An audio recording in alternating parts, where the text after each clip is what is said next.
There we go. How are we doing? RTX voice was not on. Brandon, Brian, how we doing tonight? Need to get my unboxing knife here together. And I turn this fan down. It's a little loud. Move this fan over here a little bit. Boxing knife. I think I need to. Yeah, it's still all right. Video obsession. Eddie, what is up? Are we ready for this craziness to happen here? I knew this printer was coming, so I didn't really look into it at all. I'd seen one snip of one person's video. I believe it was Vector 3D, and he had some issues. It's the only one I've seen on this. So we're going to see how this is going. What's up, Gunner? So yeah, as we wait for people to come in, this is the Mingda D2 3D printer. It's an i3 style. It's really similar to, well, it's different and similar to a lot. So it's similar in its base to the Anycubic i3 Mega, where like the base is fully enclosed, everything's already installed. It only has one part to install, apparently. Looking at the guide, I downloaded the guide here off Amazon. It's got your base, your Y, your X and Z gantry just mount right to the top, and you're pretty much off to the races from there. Connect a couple cables. But the way that they're doing the 2040 is it's kind of like the top size is an Ender 3. So, and then the hot end is enormous. Like, it's half the printer, it looks like. So we're going to see, so the D3 is the one that likes to heat uncontrollably. Okay, this is the D2. So they have the D2, the D2 Pro, the D3, the D16, I think also. They've got a whole variety of them. And I don't think it's cookie cutter. Like there's no OEM making this printer from what I can tell. I don't know if that's true or not. It's just what I've seen. Obviously, I only get a few printers here and there for what they are. So I don't really know. But yeah, I think we're going to go ahead and get started digging into this. So this was sent to me directly by Mingda. They sent me an email asking if I would like to check out their printers. Said, sure. This was about 2 months ago, maybe 3 months ago I heard from them. And then it kind of went dark. And then I got an email about a week and a half or 2 weeks ago saying, hey, we sent you the D2. Let us know when you get it. So, and it happened today. I literally got this today. So, took a little bit to get here, which is understandable. Always takes me a little bit to get to me anyways. But let's see how this all shapes up. So let's switch to camera here. You guys can see everything that's going on. So normally, got the little thin sheet up top there, get that out of the way. And then we have our bits. So it does have a removable base plate, which is really cool. I believe the build on this is 230 by 230 by 260, something like that. What is it? Yeah, 230 by 230, 260 on the Z. So a little different. So the Ender 3 is 235 by 235 by 250. So they just went 10 less on X and Y and 10 higher on the Z. So just interesting bit. But we do have that. And then we've got a box right here. This is probably the accessory box. Yep. With some lime green filament in there. Look at that. That's super bright. We have our little stubby spool holder, which, I don't know, that's pretty small. Don't feel like it's going to hold a whole lot. We have the gantry here. So here we have the Z gantry, just like that. So here's our X, runs nice and smooth. It is dual Z axis, which is pretty interesting. Let's go up more here. Here we go. We got dual Z. It is captive with a bearing in there. So we'll see how that plays out. And that's really weird. So the Z screws aren't even the same height. Look at this. This one is up by like an inch, and this one's up by like, I don't know, 3 mil. So that's an interesting way to do it. I wonder if this one just isn't seated all the way. No, that's seated all the way.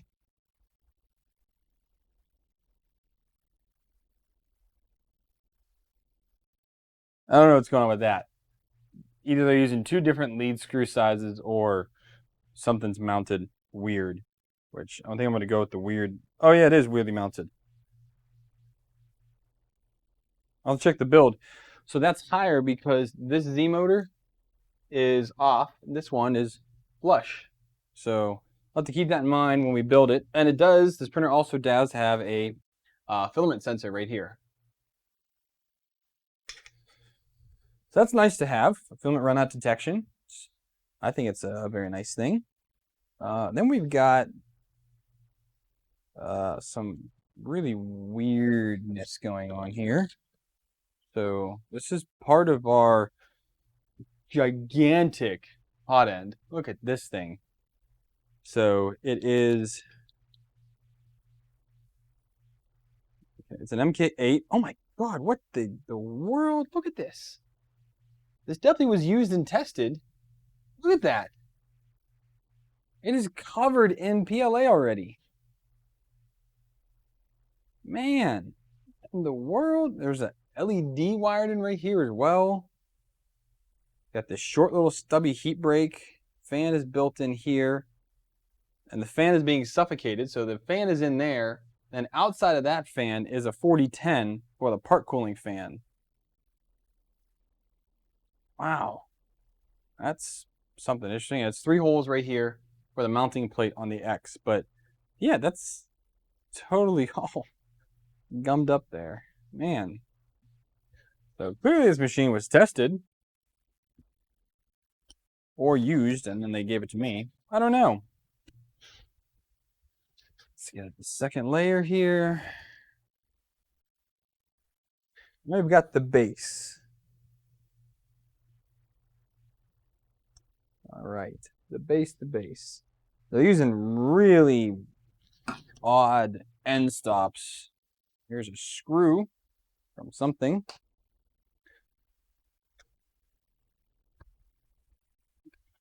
Holy cripe, that base is heavy. Let me get all this stuff out of the way now.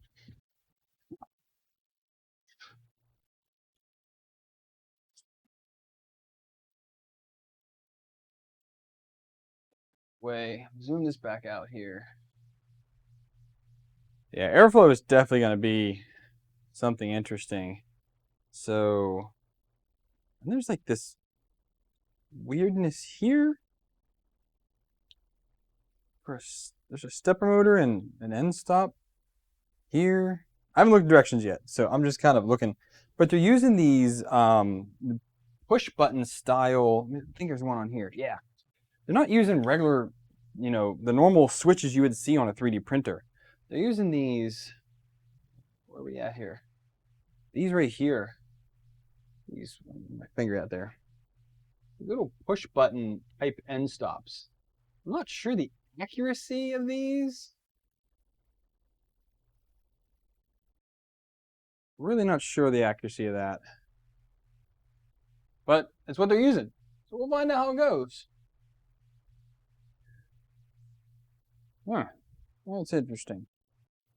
So, yeah. And then if we flip this around, you can see it here. We've got it's got one of those big 6 cable connectors on the back. No cable strain relief on it, but it seems to be pretty in line. 3D printed knobs, very small springs. It's got a very wide 20/20 track right here that the wheels are on the outside of each side. It is, it's solid. It's just the springs are a little bit moving, but the carriage itself is tight, which is good to see. I need to just double check all of the screws because I did find that one loose, and I kind of have a feeling that something else might be loose in here. That's not it. This is it here. Yeah, we've got power supply screws right here. So again, it's just like the Anycubic i3 Mega power supply mounts upside down underneath with these 4 screws going into it. Got a fused power switch on the back. 2 Z motors, Z end stop. Yeah, so the D2, 230 by 260, 110 to 240, 5 amp. And it's got all the certifications, which I doubt it has.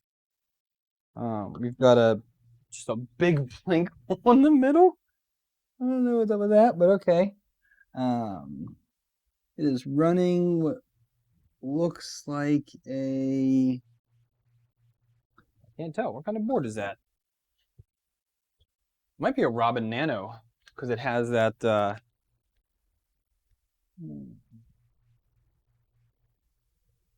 I can't see a name on the board at all. But it is running TMC 2209s. They're just integrated into the board. And I'm thinking this is a custom board because I don't even see a name on it anywhere.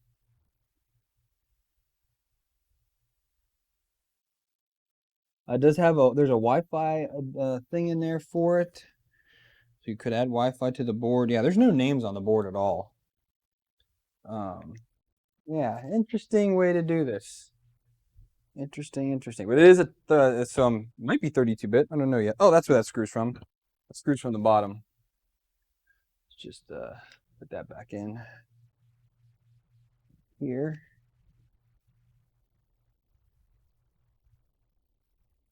The bottom sheet is bigger than the printer.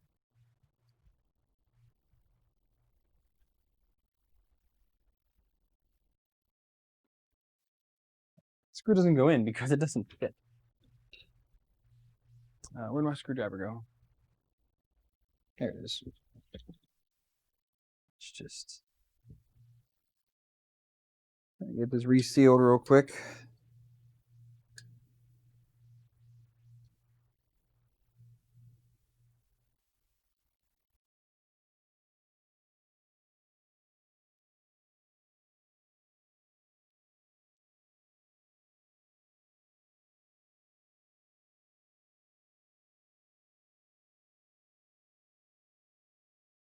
That hole doesn't line up in the slightest, so we're just gonna just leave it out, make sure the rest of these are tight.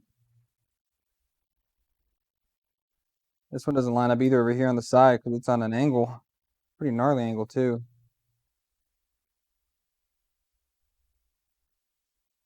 Yes, it seems like they didn't cut their plate the right way. Just the sides just bow in really bad. That's probably what it is. The sides are just bowed in. That's why those are not lining up properly. It's just thin sheet metal. All right. Well, let's take a look here at the directions. I'm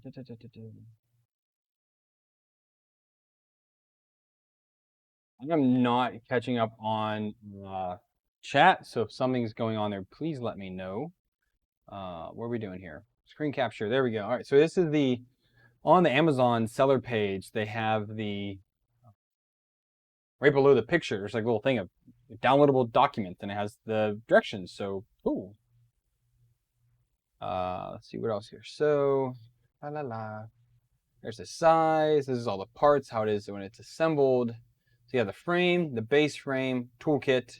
These are the tools that are inside. So what do we got? We've got the PLA filament, a 4 gig Toshiba full-size SD card. Love that. Spare nozzle, the mounting screws that we're going to need, a pair of nippers, super short USB cable, piece of PTFE tube, some T-brackets, and then we have hang on, they might have just made up for themselves here. So we have the acupuncture needle and the wrench to tighten your eccentric nuts, a super dangerous putty knife, some more screws hanging loose. I guess those are for the spool holder right here. A monster of a USB all-in-one adapter, pretty huge. And then we've got the Allen wrenches, but hold up a second. Did they send a nozzle wrench? Like a legitimate nozzle wrench. 7mm. Hang on a second. Look at this. It is a legitimate nozzle wrench. So you have it on an angle, 7mm. or 7. That's 7mm, something like that. And then a straight one. So where's our nozzle at? I assume it fits if they send it in the box, but hey. Yeah. Okay, this might just be worth it for the printer. Just call it right there. This is what the printer's worth. Brandon said it too. I've never seen anybody send an actual nozzle wrench with the printer. You got to figure, I mean, they're making all this stuff in China. It's got to be cheap to include a tool like that. Maybe, I don't know. But hey, that's interesting. I'm gonna enjoy that one. So, all right, so it's telling us here. Wow, it is 1 page for the assembly. Device installation right there. Yeah, so it does look like that one Z motor is off, so I will have to fix that. But we're gonna go ahead and install. I guess once you put the, I'd kind of rather put the gantry on and then the hot end. So I think I'm gonna do that so I can realign that Z, because that's really odd. Maybe later, Jim. I want to get through this first. I'm a little weary. I don't really want to dive into that. I usually don't open printers either whenever I am assembling them on live streams. I am not the technical person that should be diving into a lot of these. That's what you got, like Chris's basement. You got him. Like, that's the dude that should be diving into printers. And why are you not sitting anymore like that? Okay. What size screws do we need? We need, for the bottom, they're M5 by 12s. That is clearly the shortest ever for one of these printers. Normally you get those gigantic 25 mils, but these have washers and lock nuts on them, or washers and lock washers on them, I should say, sorry. And then what size do we need here? Bigger than that. I'm using the Tecton drivers that Aaron got me here, which are pretty useful. That just slides into there, comes out the hole.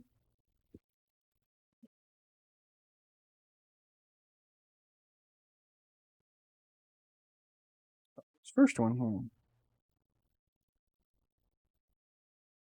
So there's the other thing that some other printers have is another piece of 2020 going through the actual body. Down in here is another piece of 2020. I believe the artillery does have that. There's 2020 or 2040 in the actual casing. This is not. This is extrusion mounted straight onto sheet metal. So that is a difference than what I've normally seen. And then those little T-plates just go right here onto the side.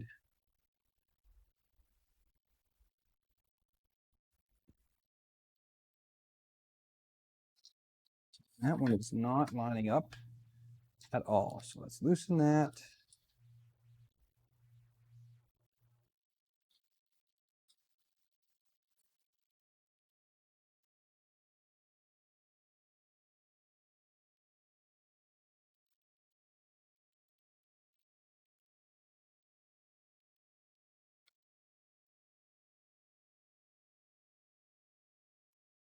Do we bite? I think we bit now.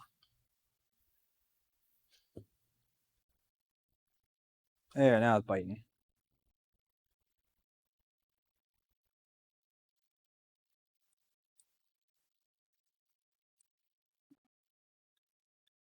Two. Oh, and there's the Z is, wow, this is such a weird printer. So the Z end stop is usually adjustable by a bracket of some sort. This one is going old school with an M4 just kind of in there for it.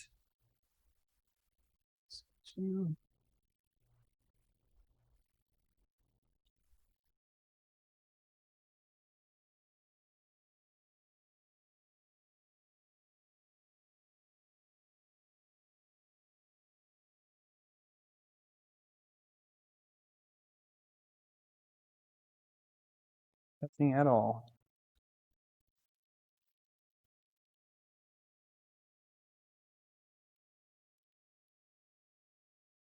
Way over then.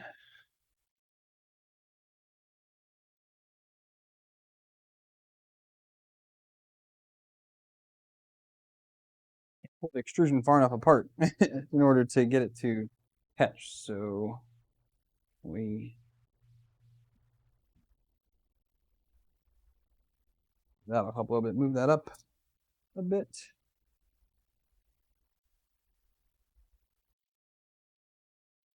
There it goes.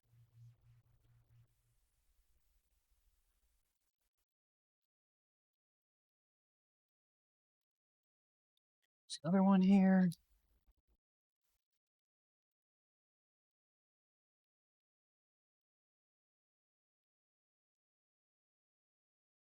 Okay. Just like that, 2 bolts. It's on there. It doesn't deflect that much. It looks like more. My table sucks, so the deflection is pretty minimal. And then we have the corner brackets are M4 by 8. And then M4 by 16s for another part. They don't actually say which parts for which, but hey. So again, it's just these 3 mil thick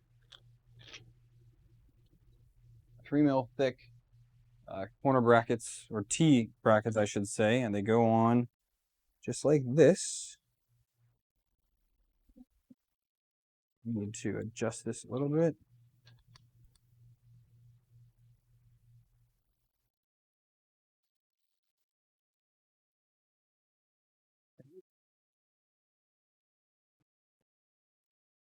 There's a threaded hole in there as well. I don't know what that's for.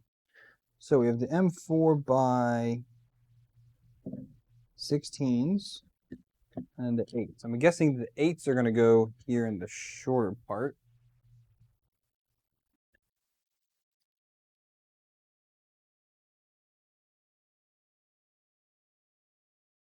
Again, straight into sheet metal. No big backing in there. And then the 16 millimeters go into the extrusion.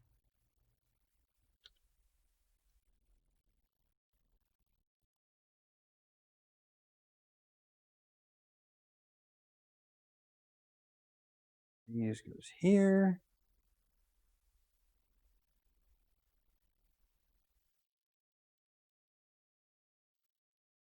That side. Let's just flip this over and do this side now.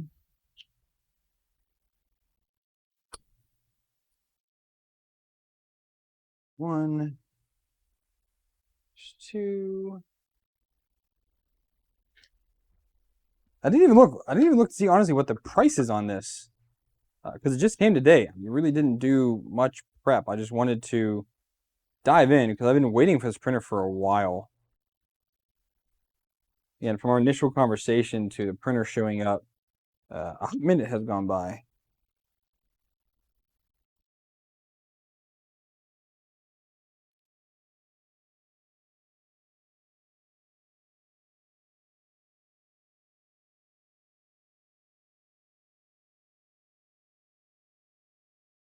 Okay. So that is the gantry. Now I'm going to go ahead and fix the Z here. I'm going to drop this one down. Too small now. Size up. Yeah, that's loose.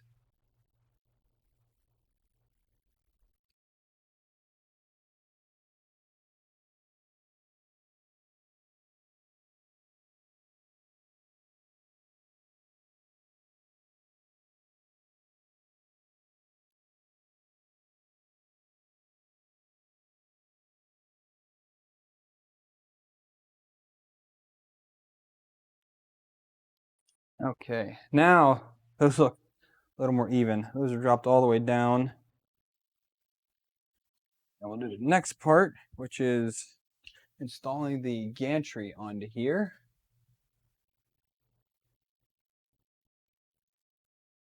Bye, Brian. Thanks for hanging out for nothing, I guess. Let's see.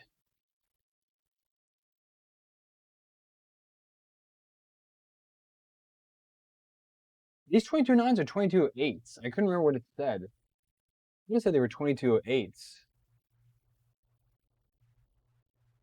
But they're not using touchless homing.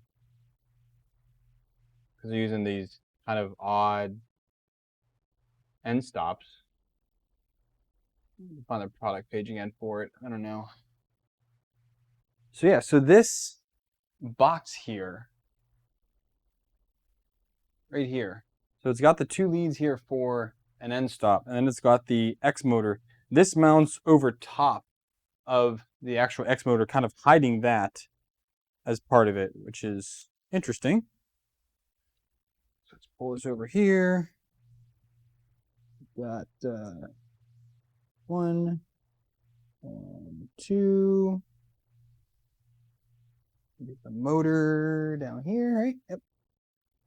Motor. And then, oh, there's their QR code. Did they say what holds this on? M3 by 6. There's 2 of those. 1 and 2 with nylox and washers on them already. More Phillips heads. All right, so we'll get this one in here.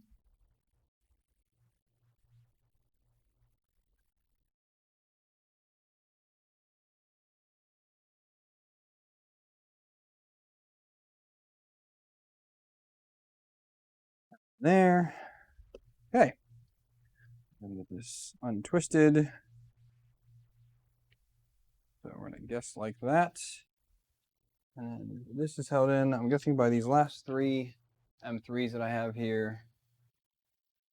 I don't know, Aaron. I don't know who the dude is. Never seen him in a stream before. Yeah, M3 by 10s. Okay, so let's get out this one here.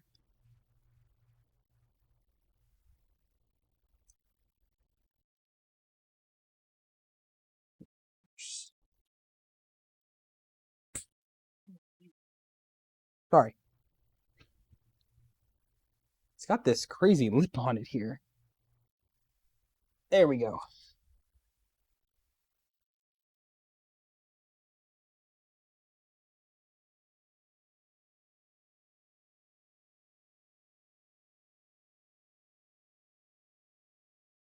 I mean, it is direct drives. I mean, that's a cool thing. Not many, I mean, that was kind of the cool thing about the A8 Plus that I'm working on right now. That's a direct drive printer. I like direct drives over any Bowden any day.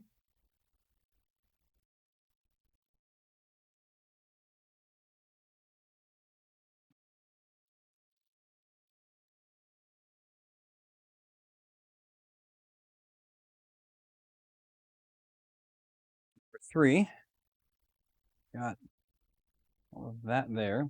All right. Not really sure how I'm gonna keep that from flopping around, but whatever. It's got a nice, the extruder feels kind of, it feels really like the Anycubic extruder, which I really do like. Their original extruder on there before they went to the Titan on the S series is really good, actually. I really had no problems with it. That was always a nice thing. Okay, so what do we got now here? This is all metal. Literally, all of this is metal. The shroud is metal, the mount is metal, the back plate's metal, this thing's metal. It's all sheet metal. Or aluminum. Probably metal. But very, very thin. This whole thing is held on by 2 screws right here on the top. That's it. And then they're using these for what, like air hose or something like that. It's like the twist couplers, it's like a compression fitting basically. Yeah, it's a compression fitting that holds down onto the nylon sleeve. So that's, again, interesting. I don't think I've ever seen that. Yeah, I've never seen that on any other printers I've ever worked on, to have this type of coupling system here. It works though. Brian Vines, what's up, dude? See. Oh, sorry, Eddie, I'm sorry, I didn't realize that's 29. I thought it was 22/8. So anyways, we've got this end stop here we can connect down here. And then just kind of like, hopefully that cable doesn't get in the way. We've got an X cable or Z cable back here to plug in. It's like four connections, 5 connections. There's Z motor here. ZZ motor. Yeah, 1, 2, 3, 4, 5. 5 connections. 5 smackaroonies, and this thing is connected and done. Like literally, that's it. The printer is ready to start up. That's not too bad. They definitely made it easy. I can say that. We'll get our little spool holder out here. Using a big old, oh, that's a big one. It's an M6, I think.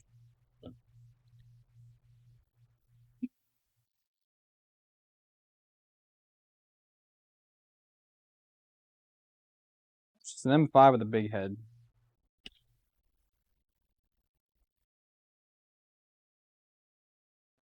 Yep.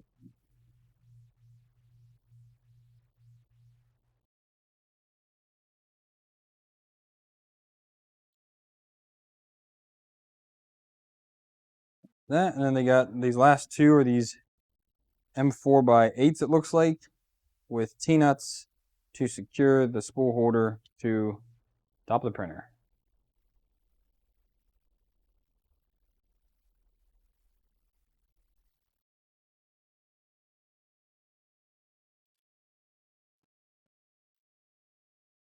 Right about there. Then it will come down straight into the runout sensor.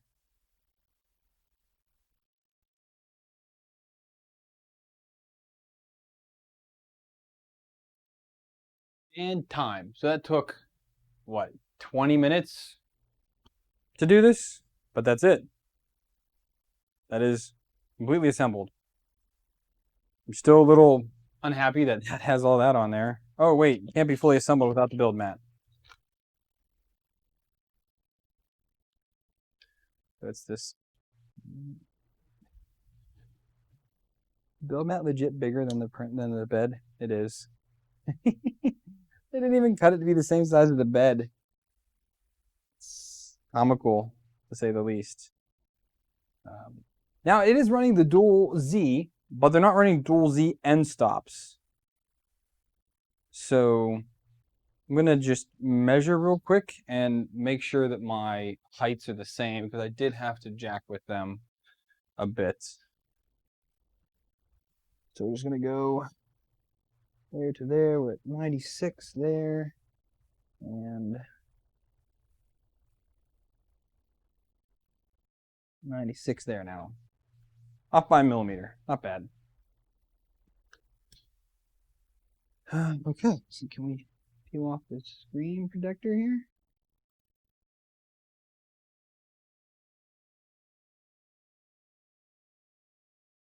Of course, they leave the screen protector on when they actually build the printer. So when they put it in, you can't actually, there we go, get it off.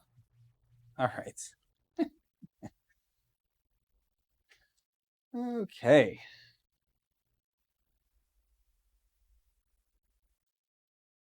Well, let's boot it up. See what happens. Oh, it's here in the front. So we've got the SD card in the front and the USB in the front. Now that is nice. I can definitely appreciate that. I hate a lot of the cheap printers are putting the connector in the back or something like that. That's just, or the SD card reader in the back. Super annoying. Let's power on.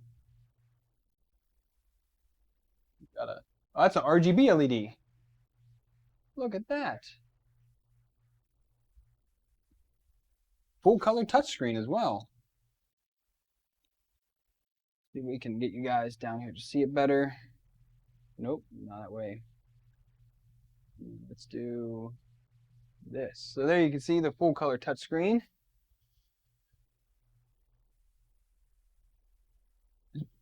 Brian, not on a little chintzy screen like this, off like a big old TV. Yes. Let's see. Oh, That's responsive.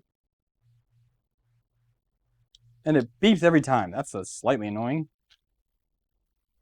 Yeah, so again, we've got a 4 gig Toshiba SD card. Upside down. Satisfying click to go in. Really groovy and bright. Right now, it's kind of on all 3 colors. Or is it cycling? It's cycling all 3 colors right now. Green, blue, and red. Yeah, so we've got speed, we have fan controls right on the base. Full. On.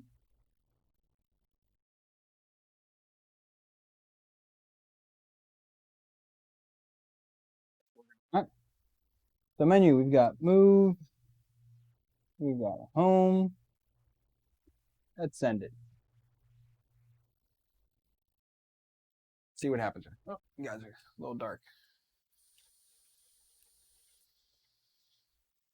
So X home, Y homed. Now we'll get the Z.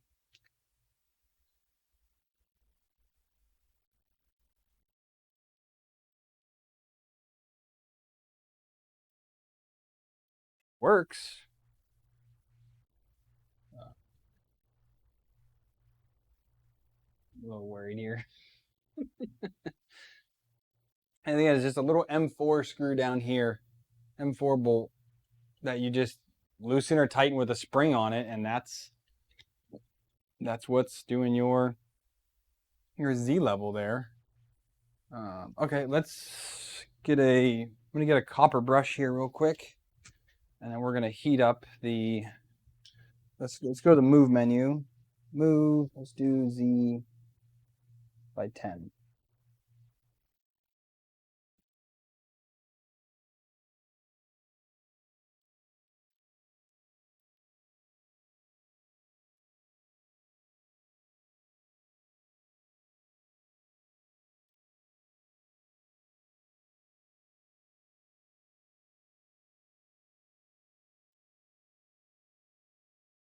Yeah, it's definitely not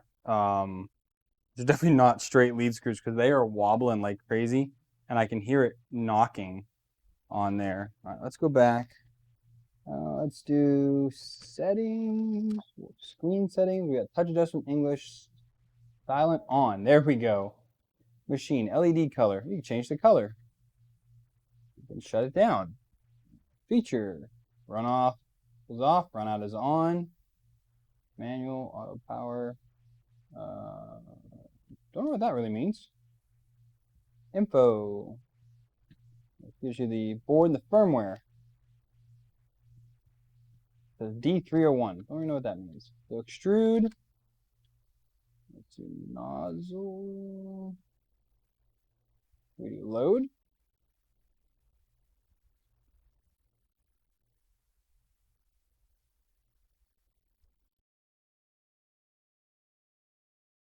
Preheat.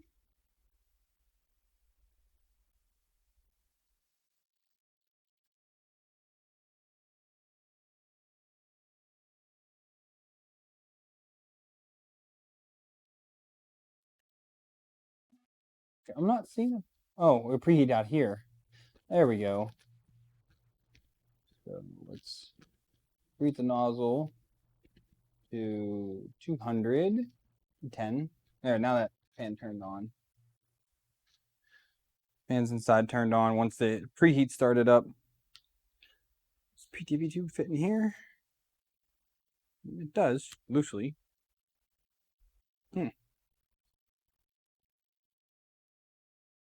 Bit long. Yeah, my only issue is that with this here, if you're printing max height, you guys can't see that. Hang on a second.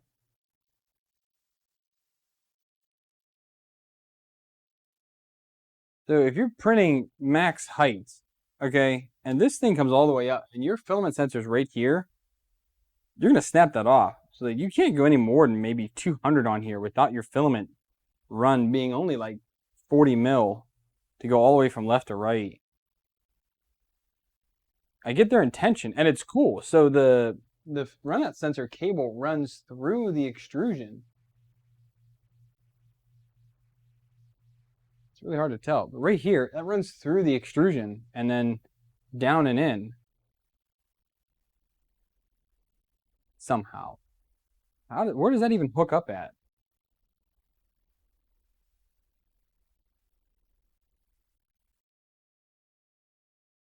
Okay, I think I missed something because I did not hook anything up from that.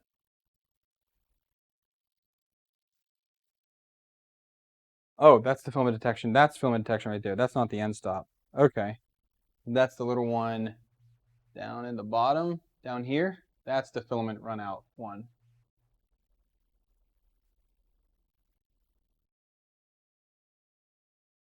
So we're up to temperature.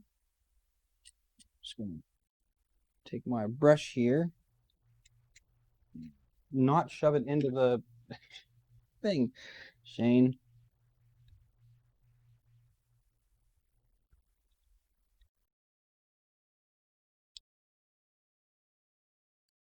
Plastic into the fan nozzle.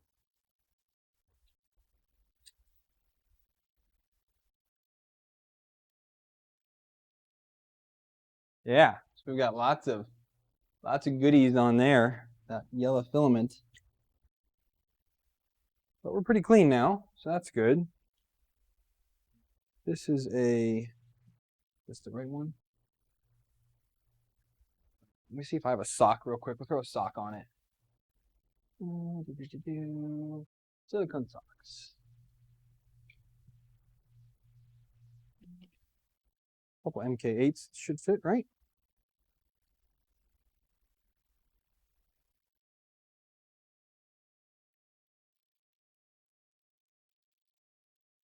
There we go. Simple improvement. I've got tons of those, so those are a dime a dozen. All right, so what is the... So again, we've got there...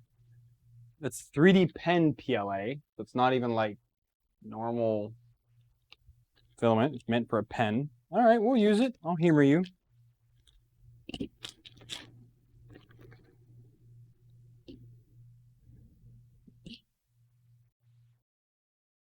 Here, through the filament sensor, which is a normal switch.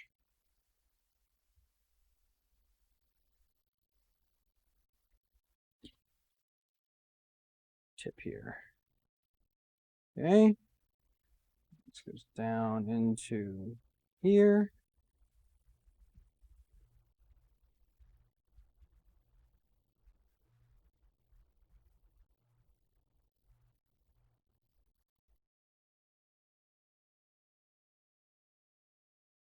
Not get them to go in at all.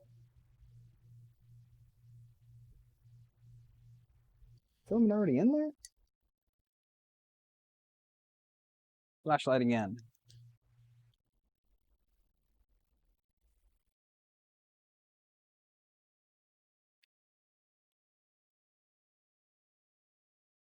I think there's filament already in there. So we're going to use, where's my little plunger tool at? Here we go.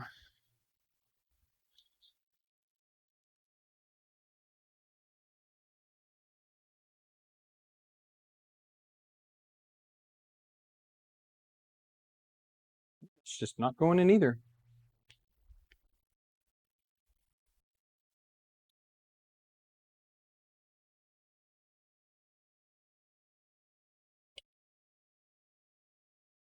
There we go. Okay, now let's go to menu, extrude, load.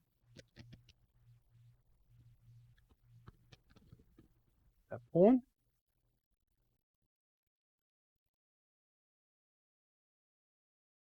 There it is.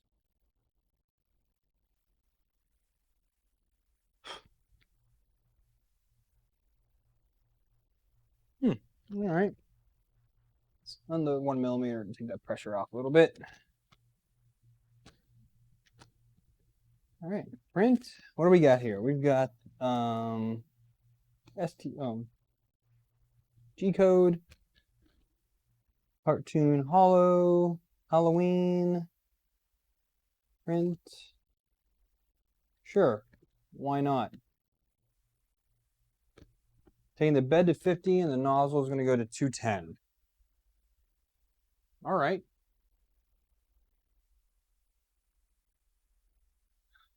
Hey, Millen. No, dude, I'm 45 minutes into a build that took 20 minutes to do. Like, it took no time at all. So, let's see here. Extra gantry level. Yes, it is, Robert, asking that.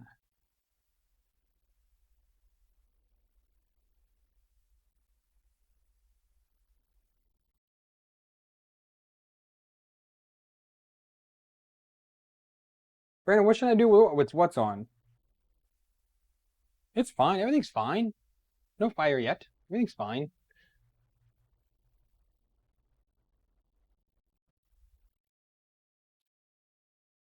Not even level the bed. Just gonna do it. Oh, there's a baby step thing here. Oh, it's cool. I like that. There's a baby step feature. I much prefer doing the Z level baby steps with it with a knob. That just makes life so much easier. So I'm gonna zoom you guys in here. Get ready to print.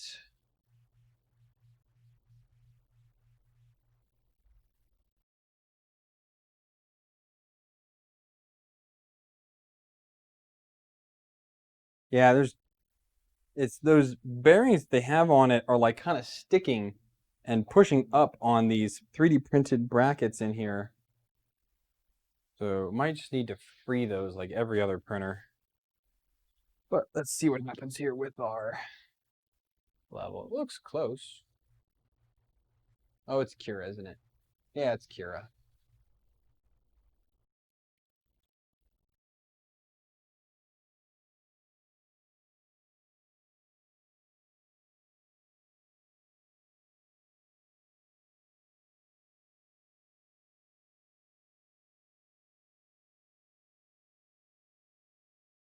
You're doing a raft. Of course.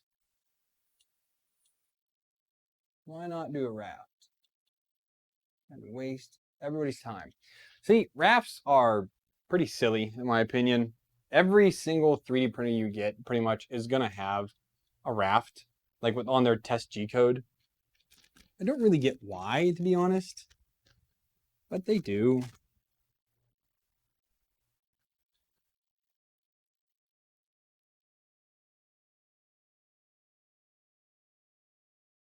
A little bit close.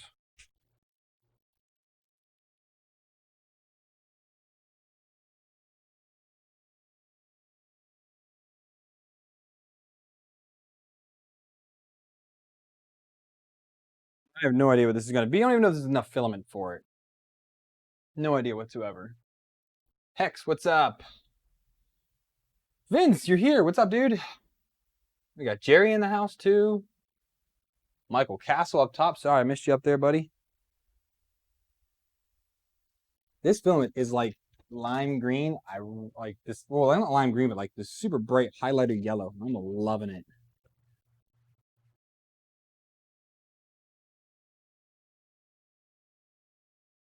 Definitely still a little close on that side.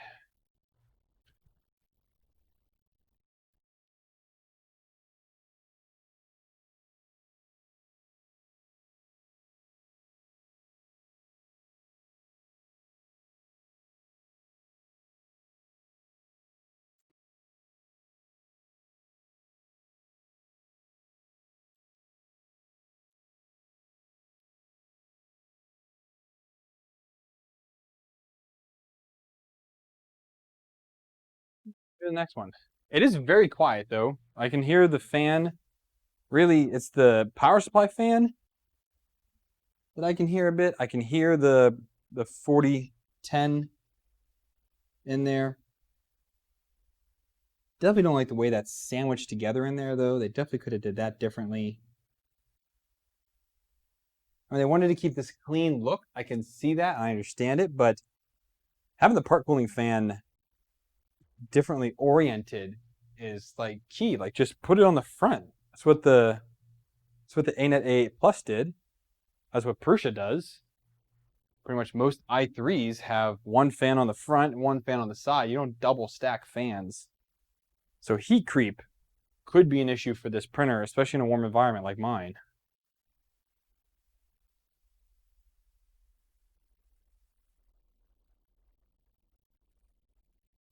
Marcellus says he's printing the Bear extruder body. That is awesome, man. Are you printing a Bear, or are you just upgrading your own printer with the Bear hot end? Because that is super common.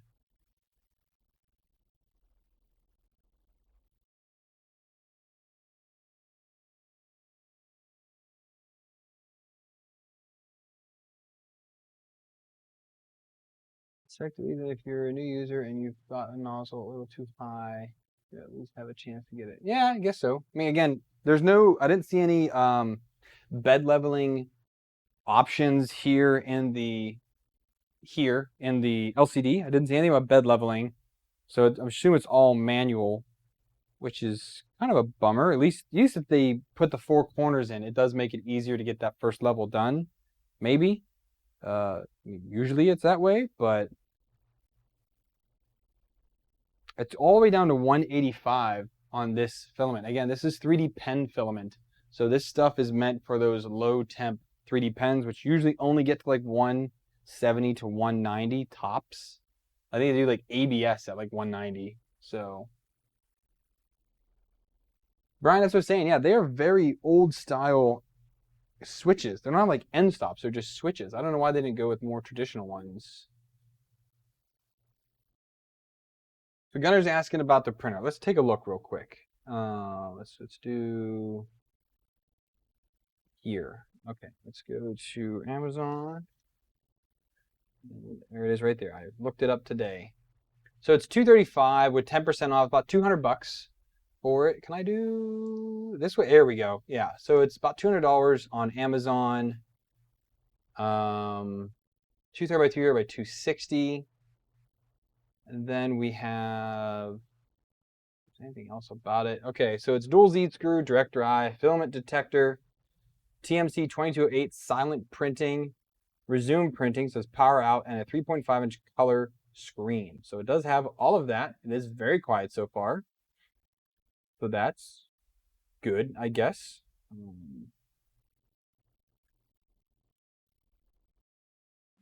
Partially printers since 2009. Again, I've never heard of Mingda ever. Mingda.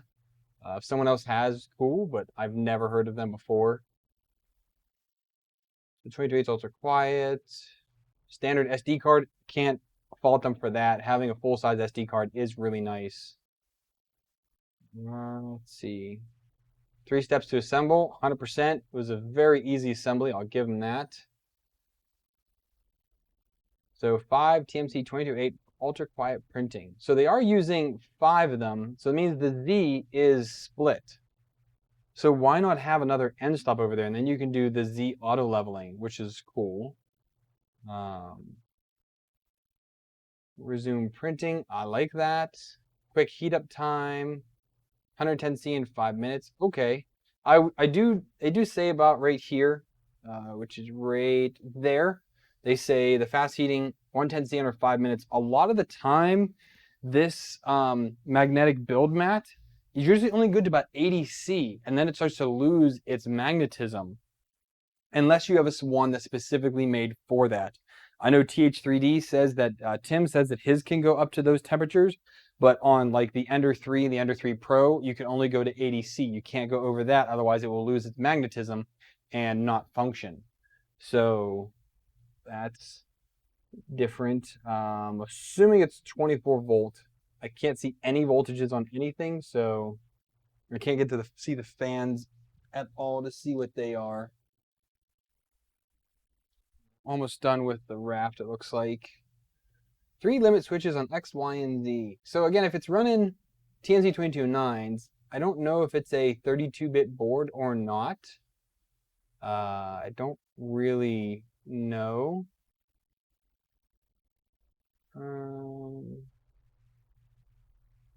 So there is a pro version as well of this.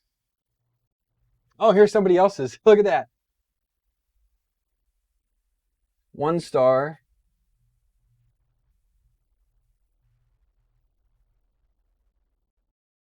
So he had his screen go out on him. and he had the gunk all over the hot end. So they tested it, but they did a horrible job of it. 3.6 out of 5 stars on Amazon. Cheap parts. Let's see here. Very mixed of good and bad reviews. Very mixed. So. Interesting. There's a pro version of this, they said here? I mean, looks like the G-Tech A20, similar. This Labist auto leveling looks similar. Not the same thing, but a little different. Here's the D3 Pro. Ooh, that has horrible reviews. It has 10 for 1.5 stars. Looks to be just a bit of a bigger printer, but very much the same. That's interesting.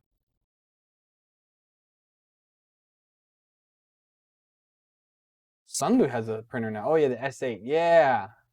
They were like, "Hey, come review our printer, but you got to pay for it."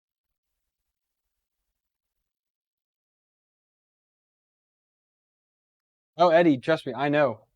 And I have never received a dime from anybody to actually public review or do a review. I just say you send me the printer and I will do my own. So Streetbest says 1 month and then broken. The old model, the D2. So apparently this is 1.4, I think. So going on. So right here, which is kind of cool. If I go back here to the Amazon page, so right here below the picture, downloads, cabinets, MSDS, and manuals, and there it is, the user manual. That's where I got this from here.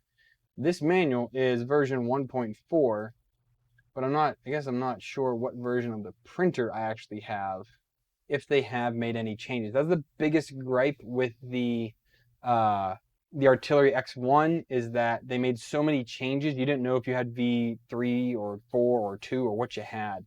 So, oh, Eddie, I know. I like to clarify that this guy does not get paid to do reviews. Like Tom and them do, I bet. Or I could see. I mean, I think they do. They charge for some of their stuff, but again, those are the largest printing channels. They also do this full time. Like they have to they live off of YouTube revenue. I do not. So I totally get people who charge to do things like that to expose them to a larger audience. Their settings in here are for Cura 15.4.6. So very, very, very dated instructions. Because what's Cura on now? Like 4.9 or something like that. I haven't even looked at Cura in a long, long time. The documentation honestly does seem good. I can't really knock it. Daily preventative maintenance, 500 hours maintenance, 1,000 hours maintenance. Has no power filming out. The print misplacement SD card anomaly can't show temperature or heat. Customer support.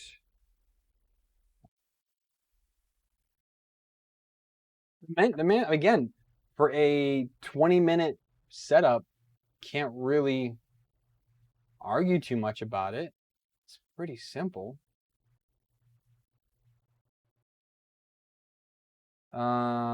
Asking what slicer did I use? None. I am printing the G code right off the SD card for this first one. It's some Halloween print. I don't know. It was the top print on the SD card. So I just basically did a full send on it. Cura's 4.7 now. It's been at 4.7 for a while, hasn't it?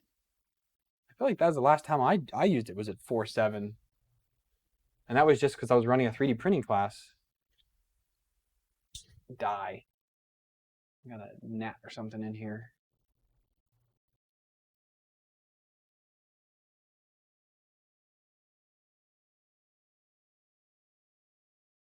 SD card poisoning? Page 21, what? Did I... Where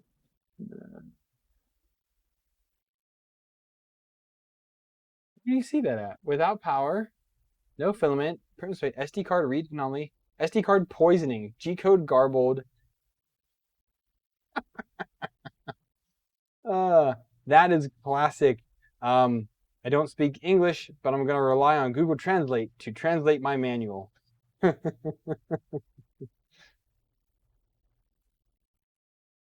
That's awesome.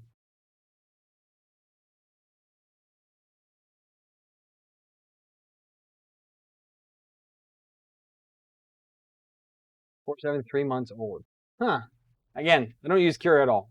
I use Simplify 3D for most everything and Prusa Slicer for the rest of it. Worcester Beast, well, welcome to the channel. Appreciate you coming in. I don't know. I'm kind of going to see if there's any presets in Simplify 3D. We could do that real quick. Let's me printing on the A8. I highly doubt that there's going to be a profile out there in Simplify 3D already for this. And this is, what's this thing called again? Oh, the Mingda. See if there's anything in here. Micro, Mendel, no. Nothing in there for it. Again, this could be a rebrand of something that would be really hard to find in here if you use a different one. Look at the D. There's nothing about a D2 or anything like that. Nope. I'll probably just use my Ender 3 G code and go from there. Aaron, you have to do the pound sarcasm.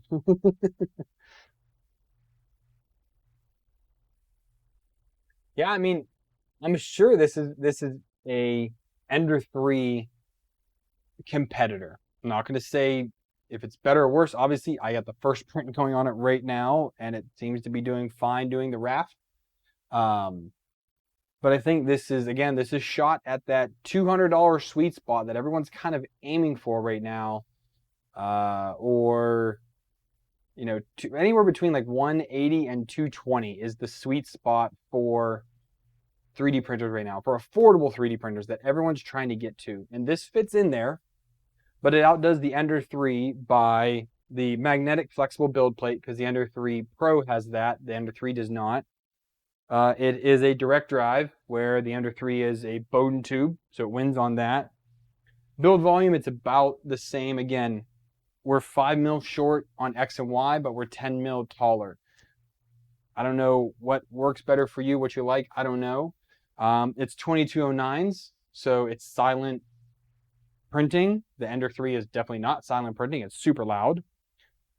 Fans on this so far, pretty inaudible. Can't really hear them at all. I mean, if I turn off, I mean, I can hear the fan. Mainly it's the power supply fan running. There might be another controller fan in there or something like that, but it's quiet.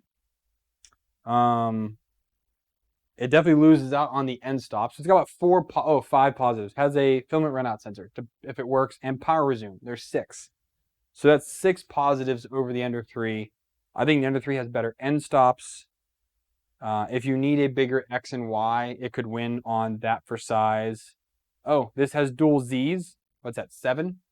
Dual Z's, always better to ensure that your gantry is always level. Part cooling fan is the same. It's a 4010 on here. It's a 4010 on an Ender 3. That's a wash.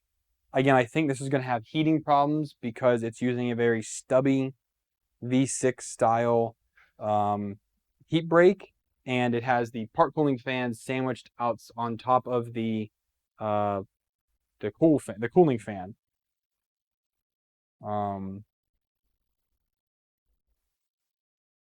Oh, she's not talking to me. Wife's talking to them. I think the Y gantry in this is a little more stable. I think maybe because it is spread out and it's not riding that single 2040 vertically. So you have a nice wide base. I feel like it might make the Y gantry, a little more stable, maybe. It does not have, again, it has a different style heated bed, obviously. It's a 3 mil aluminum heated bed, but the connector on the back has no strain relief, and all of the new ones have that. So you want a good Prusa Slicer profile. Strebist, you probably could just go ahead and grab the Ender 3 profile that's on there and just change your build volume, because that's probably the best thing you could use. I really want to know what the heck this thing is, because it doesn't. It's Cartoon Halloween PU. I really don't know. just flat, just use Ender 3 settings. Yeah, like I said, just use the Ender 3. That'd probably be the better ones. Jim, you're the worst. Let's see. I'm just trying to catch up on the so Operator Neptune. This is a direct drive printer, which is cool. We like direct drives. Direct drives are far superior than Bowden tube. So I definitely like that.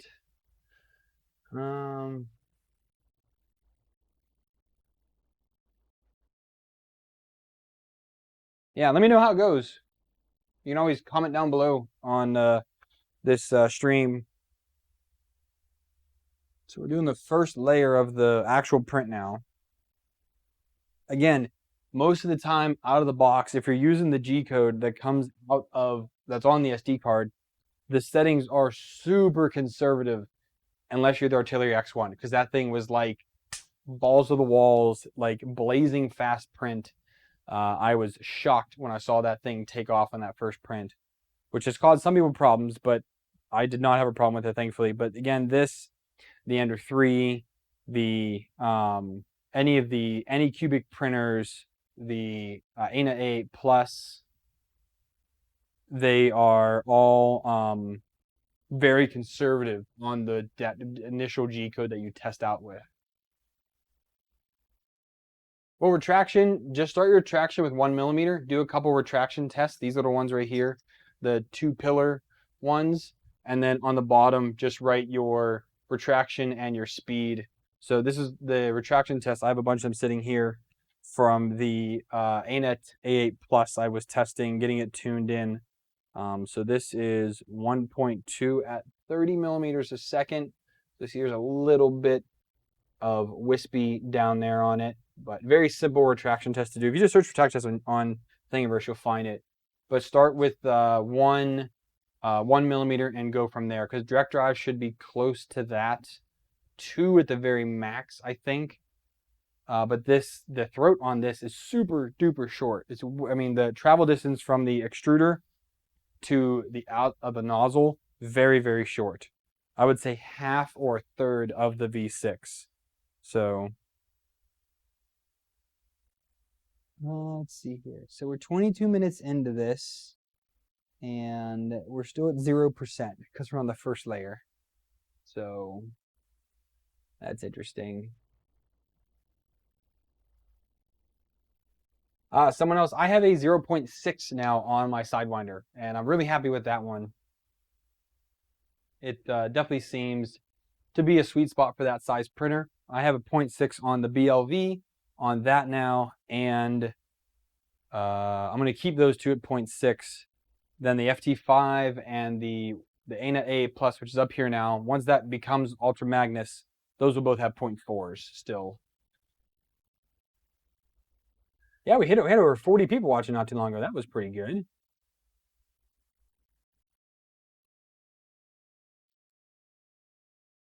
Yeah, Gunner. I again, I was shocked with Artillery that they went that totally YOLO style. Eddie said it, totally YOLO style on that one. Which it freaked me out. It freaked a lot of people out in the reviewers and things like that. They're like, "Holy heck, is something wrong?" Like it was good. I think that print speed was 120. I think. So, Jim, I want to see if it prints first, man. Like you're all for it. No worries, operator. Again, it's really me just putting it together because it takes 20 minutes, if that. Again, this is probably the Anycubic i3 Mega is the absolute fastest printer I've ever received to put together. It was like 8 bolts and 2 connectors, I think it was, because of the way they have their own, that connector, it's like a 20 pin and 8 pin together that you plug those in, it's done. I do like that one. This is probably a good second place for the fastest printer ever built, or AKA the easiest printer to build that I've ever tested, personally. So I might crank this up a little bit though, to go a little faster, but again, at 185, I have to crank up the temperature too a bit.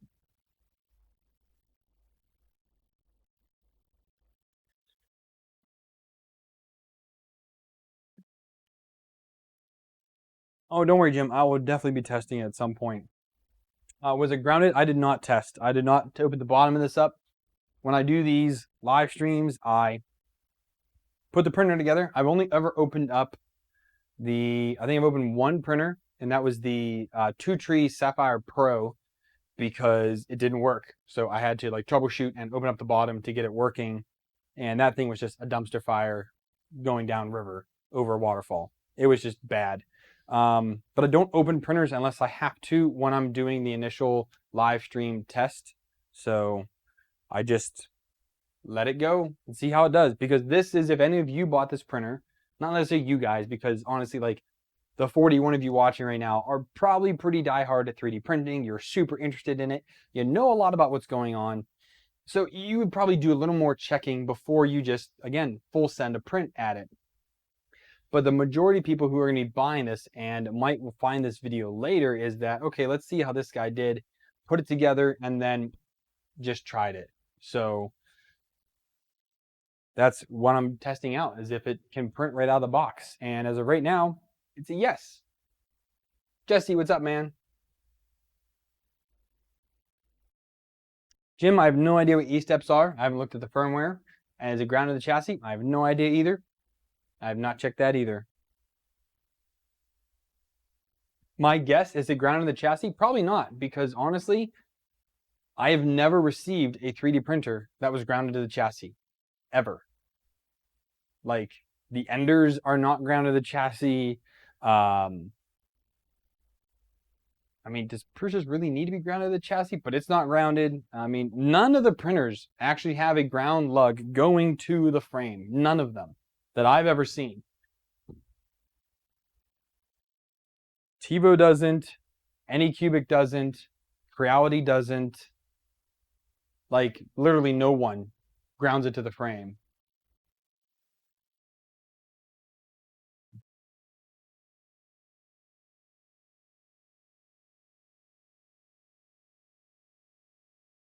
I mean, Gunnar, that's kind of the truth, because when you get a printer, it should work. Like, it should just work. If it doesn't, that's a problem for the manufacturer. Like, I don't get when people buy a printer and expect to have to work on it. Then why in the God's name did you buy the printer? Like, that's my take on it. And Tom is the exact same way. Tom Slander, like, he gets a printer, he plugs in and it goes. If it breaks, he's done with it. Okay, this thing's junk, it doesn't work. He doesn't modify any printers. He is still using, which actually really bugs me. I was actually going to tweet him today. He is still using a Mark III, not upgraded to the Mark III's. I don't know why he's still using it that way when, I mean, he's sponsored by Prusa. Why would you not upgrade to the S variant? So, oh, Aaron. Dad joke of the night, Aaron.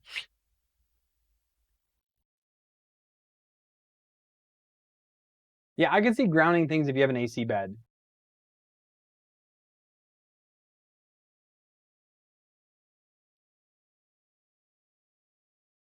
I mean, it has a 3-prong. Again, if there's a ground going from the power supply to the plug, I would assume it's a 3-prong in there. But again, I'm not going to open up to look at that right now. But again, if the chassis is grounded to that ground, probably not.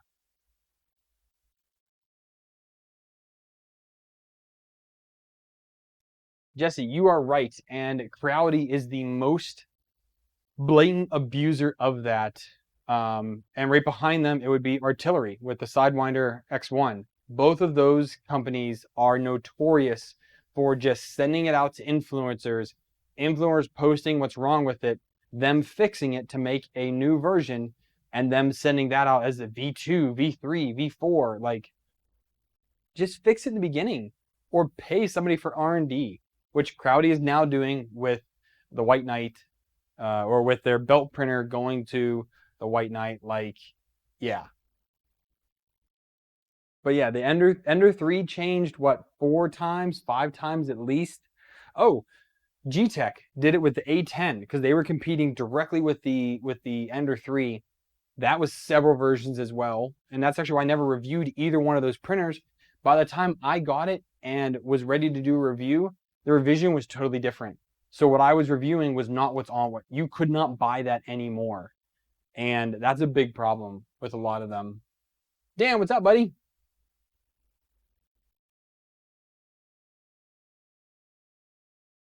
You got lucky someone else. So the Anycubic i3 Mega was literally the best printer I've had in such a long time. And now printers are catching up to what that was that long ago. All I did to that afterwards, I put some TNC 2208s in it, and I've upgraded the hot end because I didn't really like their version of it. But I have played with that in recent months. I haven't really done any videos on it, but I have been playing with it, and I love that printer. But out of the box, that was by far the best printer I had ever gotten for a long time. This one is looking pretty good though, I have to say. Um, and I'm really curious on how this is all gonna go, but yeah, we'll have to see how the final print quality this is, because it's gonna take a hot minute.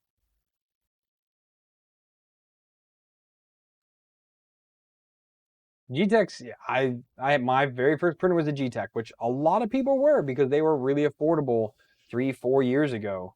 So that was my first one.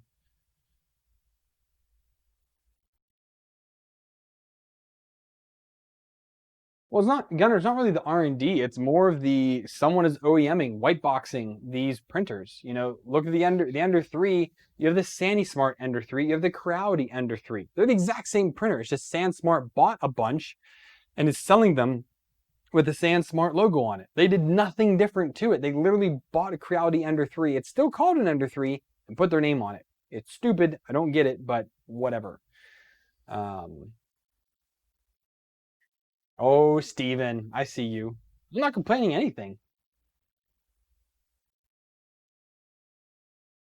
Well, Darren, it should be. Again, the only way to confirm that is opening up, looking at it, but I'm going to assume that it is.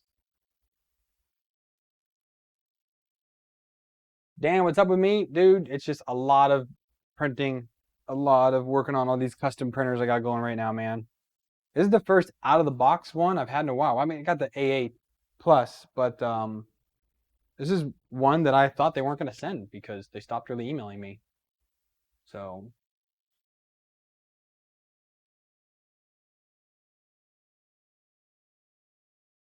Grim's like, I love my Sidewinder X1. I do too, now that I replaced the idler on it. It looks pretty good though.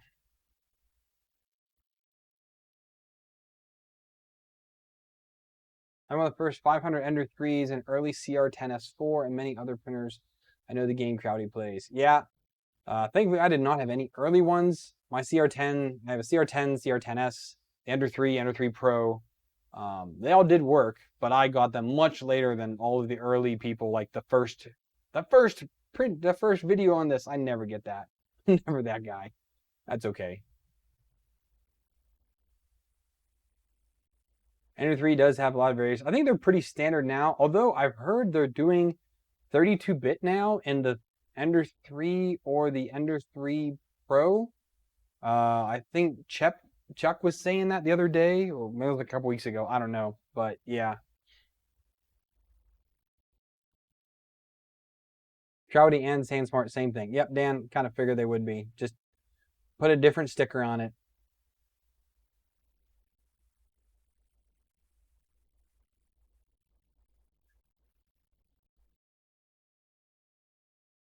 A lot of people have modified the X1 quite a bit, especially because that ribbon cable gave a lot of people a little bit of heart attack on that one. Heartache, I guess, yeah.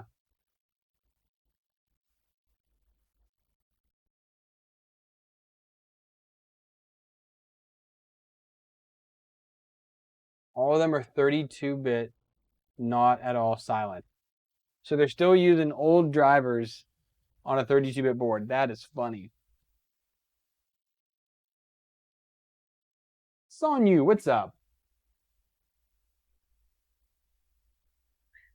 I can't buy a Hermera, Eddie. I'm sorry, I just can't do it. I cannot spend this thing almost. A Hermera almost costs as much as a 3D printer does, and I just have a real hard time with that because instead of buying a Hermera, I can build like half of one of my custom builds, which is pretty easy.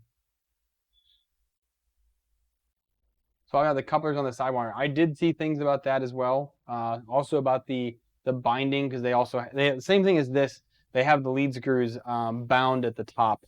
Even though they slide a little bit and they're in a bearing, it still doesn't allow freedom in all four directions, or I mean all on the one plane. So that's why people have taken those top parts off as well. All right, so Jesse's saying all on the threes, the 32 bits and silent steppers. You get one now. If you got an early one, you know silent steppers. You had 8.4 and 8/8. See, that's the other thing. Why is there such a difference? Why call it an Ender 3? If you're going to change out the hardware, why is it the same printer? I don't get it. Call it the 3.5. Brandon, if you buy Hermera, I will put it on Ultra Magnus, but you have to buy that, buddy. Yeah, no one knows what they're getting. No one knows what you're buying. When you buy an Ender 3 on Amazon, Banggood, AliExpress, GearBest, whatever, you have no idea what you're actually getting. You could get an old version, you could get a new version, you could get an old driver board, new driver board. It is just stupid. And you put SKR on the X1s. Well, look at you go.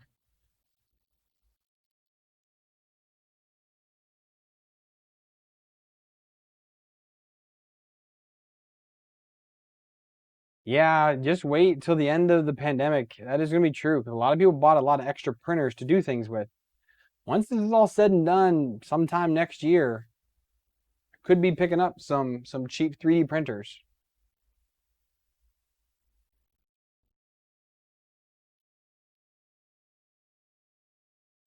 Oh, Brandon.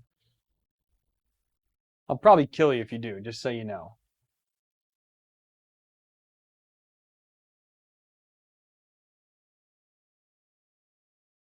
Yeah, roll the dice. 100%, man. 100%. So that's why I can't like I mean, when I did my 3D printing class, I had them all buy an Ender 3. Now this was a year and a half ago we did the class. We did it spring of 19 when I did that class with them. So they all bought Ender 3s because it was the most affordable one at the time that really worked out well. And that was before all the fiasco. So I knew what you were getting back then. But now in 2020, it's too hard to tell. The Big Tree Tech extruder. I think you showed me that before. That is an interesting one. They also have the buy one, right? The 2-1. Oh, excuse me.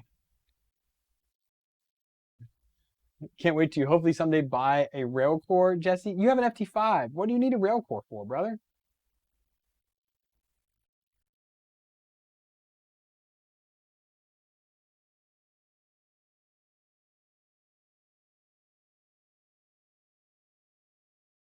Brandon, this is direct drive.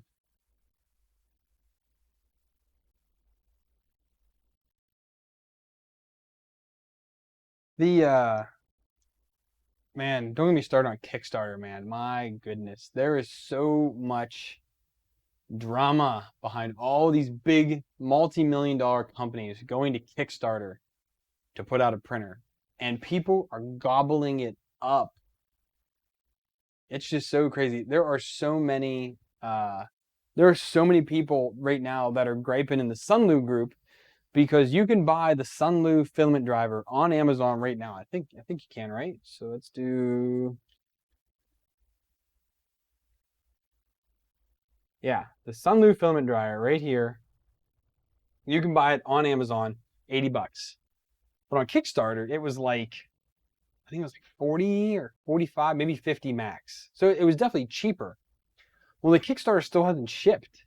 So they're like, well, we didn't get our payment from them. You're Sunlu. You are one of the largest manufacturers of filament, and you white label for other companies because Anycubic filament is Sunlu. Like, I'm sure there's more, but that's one off the top of my head I know right now. But I know they do for other companies. So you're telling me you don't have the money to fulfill your Kickstarter promises, but you have enough to sell on Amazon. Like, these are now out of stock until the 12th, so 10 days. But yeah, they still haven't shipped Kickstarter. I don't know. It's super weird, man.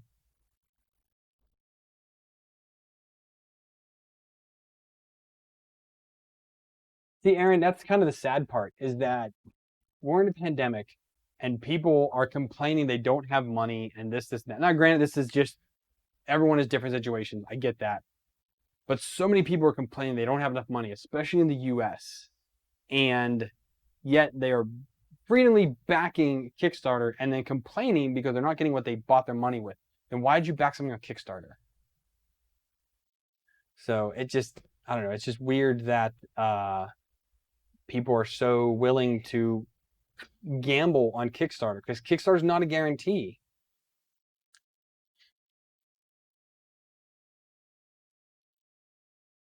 Oh, Jesse, that'd be cool. I'd love to see more tool changers, but those are like, you're dropping what, like 3-4 grand on one of those. They're very cool though.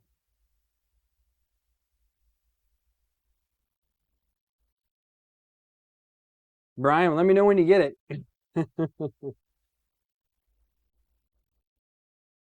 Yeah, again, it's these multi-million-dollar companies saying they can't ship them because they don't have the money.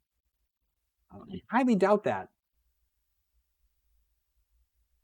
That's correct, someone else. There is no legal guarantee that they have to ship. Because there was a lot of issues with, what was that one called? The Pirate 3D? It was that little Delta that had like the big white top and then just printed in the bottom. Whatever that thing was called. That had drama behind it forever. I think even Joel did a video on that one. And now he doesn't do Kickstarters anymore, which he should have stopped a long time ago.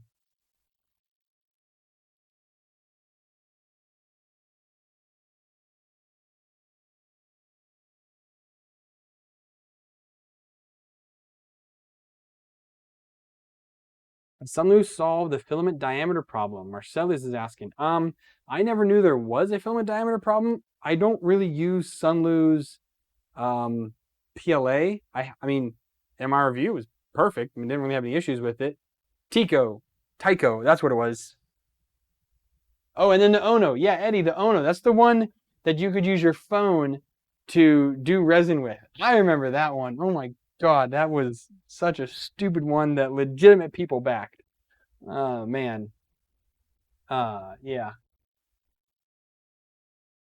Oh, Brian, you got a review unit. Yeah, they wouldn't send me one. I asked for one a long time ago. They didn't send me one. The Buccaneer. Yeah, the Tyco Buccaneer. That was it. Tyco 3D.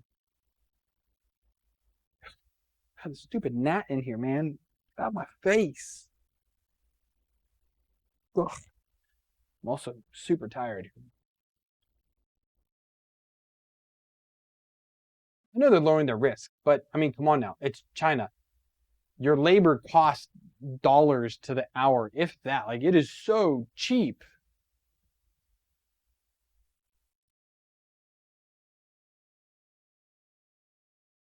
500,000 units in the first three. Yeah, and like the fact that Crowdy went to Kickstarter for the Ender 3 V2 and then the bigger one, whatever that one was called.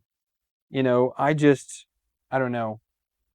I'm glad that the big creators are getting away from backing or from doing videos for Kickstarter. I think it's super wrong unless it's an actual startup company.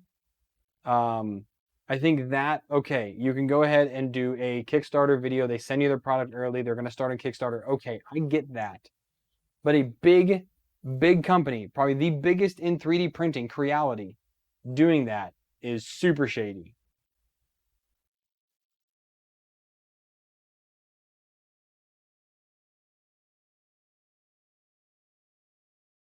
But that's not like, see, and I think Kickstarter needs to amend their terms of services. Kickstarter is not an ad platform. It never should have been. It was not intended for that. It was intended for people, normal people like me, to crowdsource money to create a new product. That is what it's for. Like, that is what it is 100% for. It is not for a million, if not billion-dollar company to use as an advertising platform for something they could totally cover without problem, 100% without problem. And if you're telling me that they did not think the Ender 3 V2 would be a success, you're fooling yourself. They knew it was going to be a success because they took in what other people were saying and applied it to that. Is it perfect? No. But hey,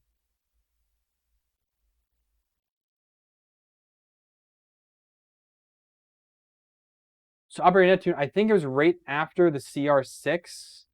He said he was no longer doing Kickstarter. Or was it Angus that said that? I could have swore Joel said it. Pre-sale program. There it is. That's another word for it, Aaron. Yes. Kickstarter is not a way to do pre-sales of your product. It is for you to get the funding to develop your product and then send it out to people. Or to finish developing your product. Because you obviously, like, I actually, you know what? I should do a Kickstarter for my own color filament. Because I don't have the money for that. So if I did a Kickstarter that people could back and get it at a certain price, I could then have the funding to go to a company who has offered to sell me, to do the selling of a custom color filament for me. I could do Kickstarter for that. It's a new product, and the people would be helping me get the money to be able to buy the stock to go into it. That's what it's for. All right, Jim says no more Kickstarter. Okay.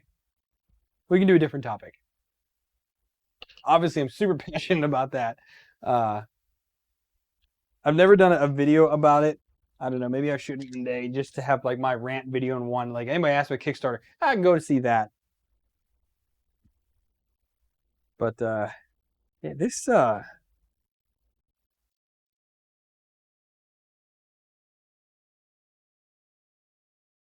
SD card adapter. I mean, the USB one is legit. It's huge.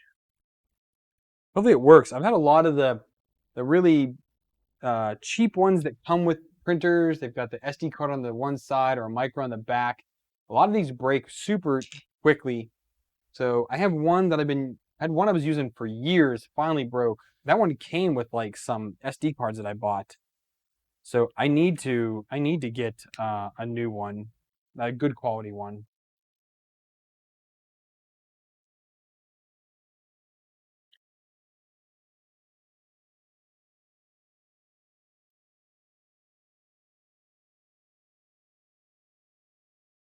Operator Neptune said do it. Maybe I will. I'll have to talk to them again. IDEX is really cool. I really do like the idea of the IDEX printers. So Kickstarter. Oh, bring it right back to it. I know I did see that. 3D Maker Noob did a video on it. I don't know. I wish that the big creators of our passion 3D printing would get away from doing Kickstarter for people.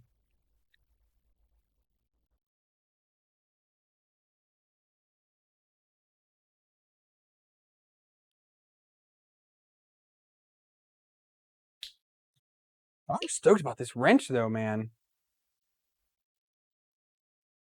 But it's only 4 of these larger ones. What size is the on a V6? Oh, same size. Sweet. Yeah, this thing's going to be awesome to use. Oh, my poor little hypercube. It needs love. It's dusty. It has not seen love in a while. No, it hasn't. It needs a new board. Or it needs a new screen first, which I do have a new screen for it. I just printed out a new mount for it. So I need to redo the firmware on it, and I might put a new board in it and go 32-bit on it.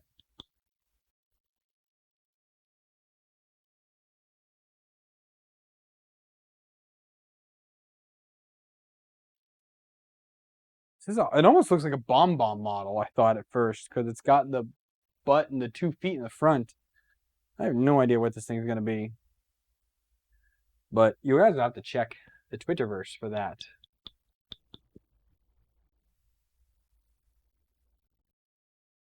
It is not, Aaron. I have to say, it is definitely not. I have spent so much time on the Megatron and then the Bear build, the BLV build. Now I'm getting ready to do Ultra Magnus. For custom builds, and the Hypercube being one of them, it has gotten the least amount of love. And I think soon I need to just bring it down onto the table, and we need to dedicate a couple episodes, couple streams to just getting that functioning again. Hypercube next stream, I don't know. Maybe we'll see what comes in the mail. We're getting mail more often now, which is pretty fantastic. So See, Gunner, you're right. That actually would have been a good Kickstarter.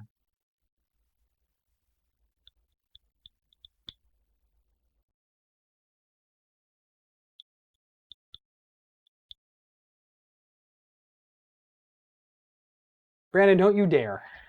Literally. Don't you dare send that, dude.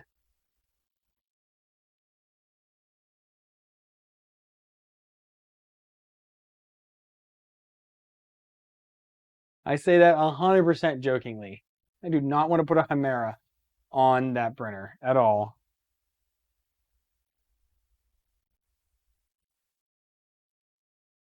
Would it be cool? Yes, but you do not need to put that kind of money into me and my content. Yeah, the extrusion on this is looking pretty shoddy on the backside here. I actually don't even know if that part cooling fan is actually, it's spinning, but it's just 4010 fans, single ones, do not move that much air. Like, that's why part cooling sucks on the Ender 3. It sucks on here.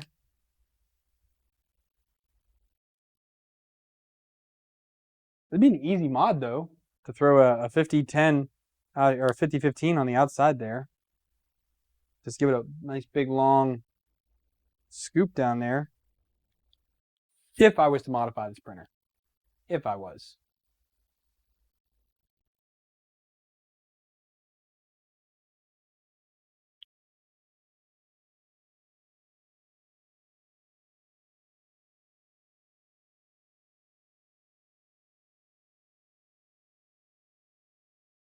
Hey, that old. I really don't mind when people say that I'm older. It's the opposite of women. Women like to be told that they look younger, but huh? It's true. My wife's being the peanut gallery right now. Women like to be told they look 21. They like to be told they look young. Huh? That's because you are younger. When you're 45, you're going to get super excited when someone says you look like you're 25. You will. Don't want to hear it. Peanut gallery out there. Anyways, I don't like being told I look younger. I'm fine if I look older. I've got definitely got enough gray hair going on now to look older.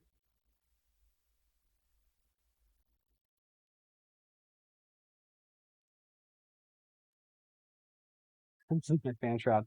We're gonna wait to do that until we actually get reviewing with it, and then maybe I will. Actually, let's take a look on Thingiverse real quick. Why don't we do that while we're waiting for this to finish? Let's see if anybody's put anything out on the Thingiverse. Everyone's favorite site to get things from. Where am I at? Am I gonna go here? We're gonna go here. I still need to print these. The kit cards up here. I need to print those. Oh, the other one. There's an enterprise one here too. That's cool.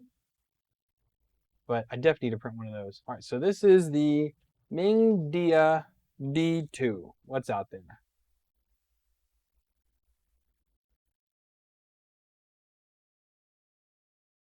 No, she's in the living room, Gunner. She can hear what I'm saying. Filament duct. Here's the D2 filament guide. Another fan duct. And another fan duct. That's really it. So this is just redesigning the current one. No, this is the one. Is this by them? JPP? JJPP? This is a redesign of it. Not helpful.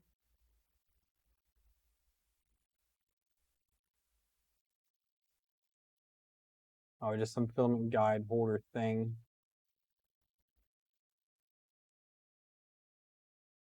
Or somewhere. It's just a solid piece that hooks on something. I don't know. And here's a different one here. Circular fan, have a stock one, design this one, have a design. Well, that's gonna help. And this is just another one as well. So no one's put a 5015 on it.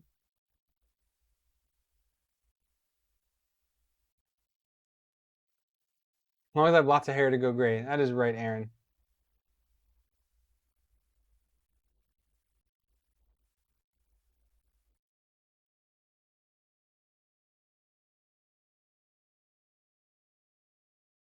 Granted, I did kill that SKR, didn't I? It's still right here. Because I'm not 1,000% sure that I did kill it. I want to try it again in something else, but I still have that SKR that I think I killed. Because everything looks okay on it. I'm just not sure what I did. So I might throw some A4988s in it again and then put it in like the Hypercube or something and see if I can get it working. But again, I'm still not 100% sure I actually killed this one. It's really hard to tell though. But I still have it on my desk waiting to do something with. Yeah, they did do that. I'm happy that they changed their homepage. So 3D Pretty Millen, thank you, buddy. I appreciate that. So no one's put a 5015 on this printer. And it really wouldn't be that bad. I mean, we have a better picture here I can pull up on the screen for you guys. I mean, if you just put it right here on the side, on that outside edge, with a nut on the inside and a screw to fit in these slots, then you just have to have a nice long spout for it, I guess. Just putting it on the front really wouldn't work out because your angle would be so sharp. Wouldn't really work out that well.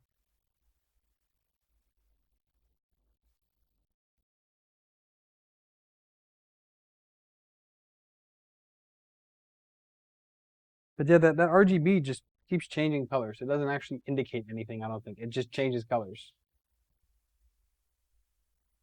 Red, green, blue, purple, rinse and repeat.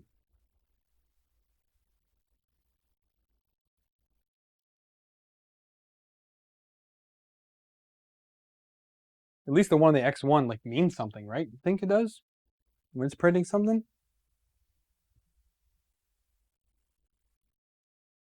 LED color. Red. Green. Oh, my screen just flaked out.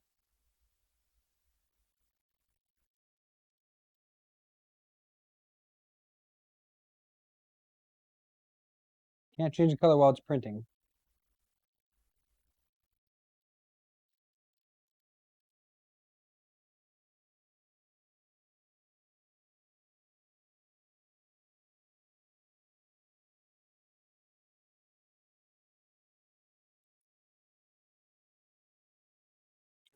Still functioning.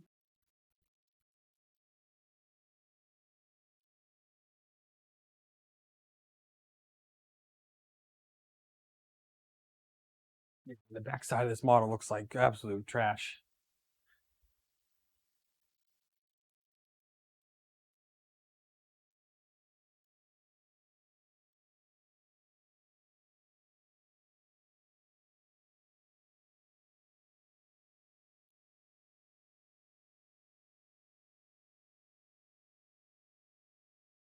I wonder if both these are actually moving.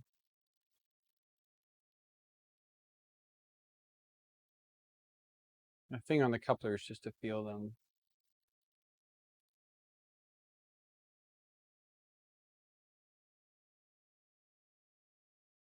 Yeah, they're both moving. This backside is looking really, really bad on this print.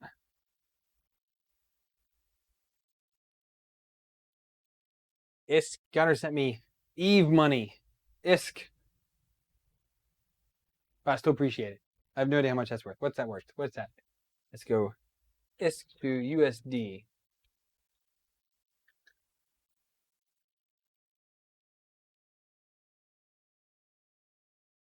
$5. I appreciate it, Gunner. Thank you.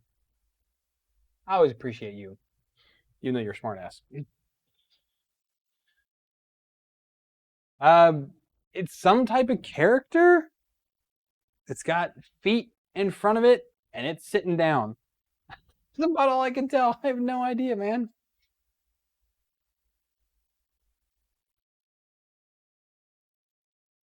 Ain't no shaving this. I need to, though. I need to trim up. Wife's getting angry. And trust me, when you're stuck at home all the time with your wife, gotta make sure she's happy. Mama says shave. Yeah, shave. It's some character. I don't know. It says cartoon Halloween. I don't know what that means. I mean, I probably could figure out if I'd pop the SD card out and look it up in, like, throw it into a slicer, but yeah, I decided just to, like, full send this, so. Evan Unity. Ooh, look at that. We just searched Mingda. Anything come up? Let's see here. Wool collar. There's a D3 strain relief. When the D3 different than the D2 bed? Wonder. That's it. It's like one extra item.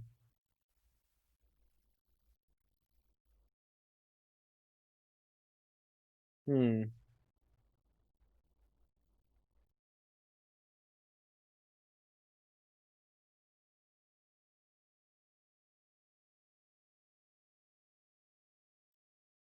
Some little character thing. I don't know.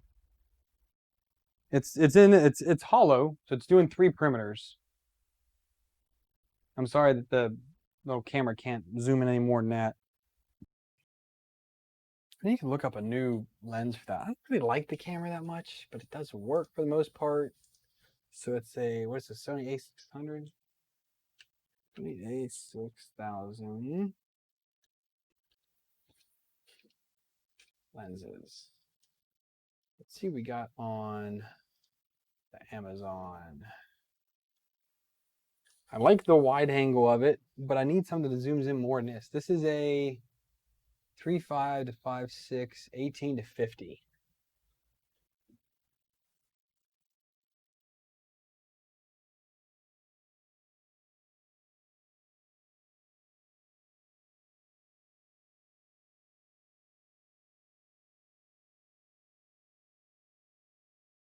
Not going to get anything decently for that with a better range than that.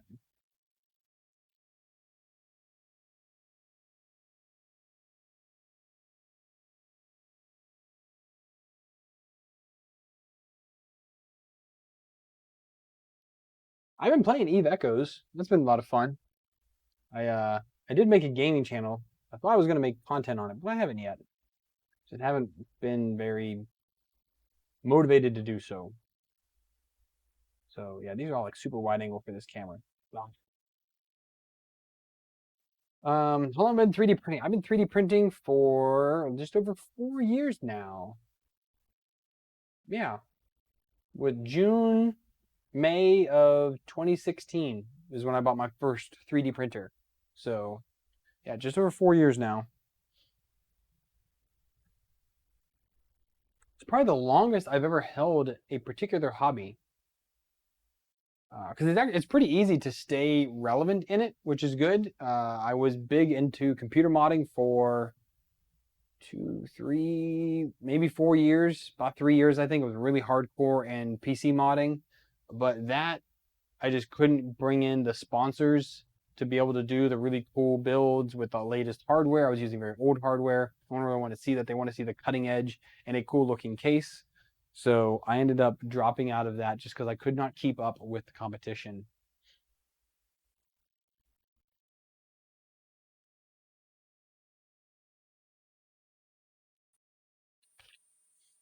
God, I'm not middle-aged. Come on now, dude.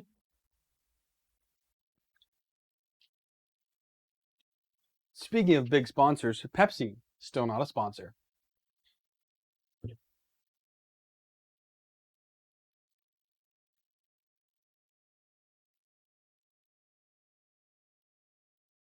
I do dig this deal. That's kind of cool. I don't necessarily dig the end stops that they chose, but I kind of dig the way this all kind of just buttons together here. I am sure someone's going to make some type of cable chain deal for this. I can absolutely see that. But this definitely needs to change. The filament runout detection definitely needs to change. Or just needs to be free floating. Just unbolt it maybe figure out a way to pull the cable through a little bit more. I don't know how much slack is in here. Seems like a little bit, but I think definitely bringing that up and out would give you the space for the print. Because yeah, this collar is going to knock into that at like the 200 mark. Probably not even that. I mean, it won't knock into it, but it's going to knock into the filament. Definitely a big design flaw there. And then using 2040 at the top upright doesn't give you anything more. Like they have the couplers are on the bottom of the 2040. So having 2040 up there serves literally no purpose. So you could have saved money by doing that. They could have saved money some places that didn't need to save money. But hey, whatever. Folks willing to talk though, Brandon.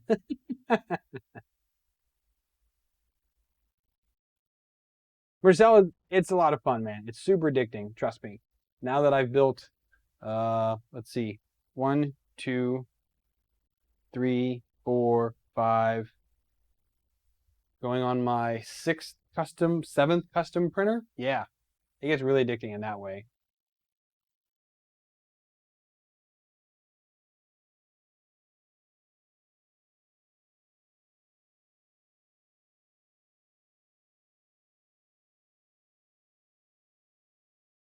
Am I going to upgrade things on the D2?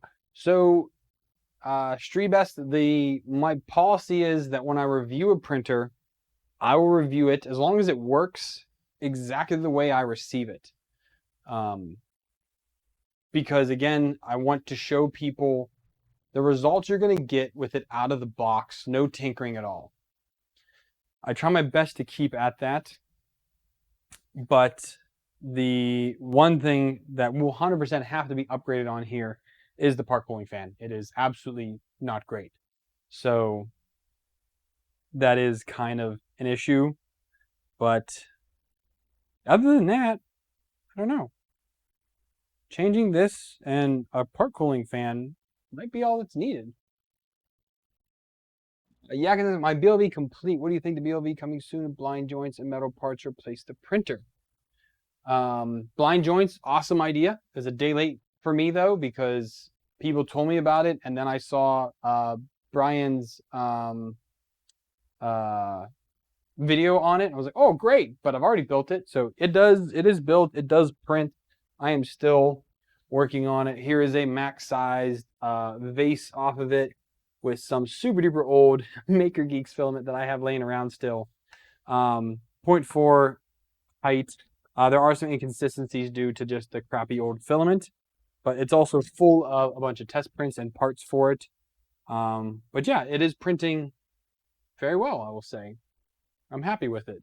But it's still not completely done. I still need to do the side panels, and I think that's really it. It's just the side panels I need to do. And figure out the NeoPixels. I need to figure out how to get the NeoPixels to work on the front of the printer. So I saw Proper Printing.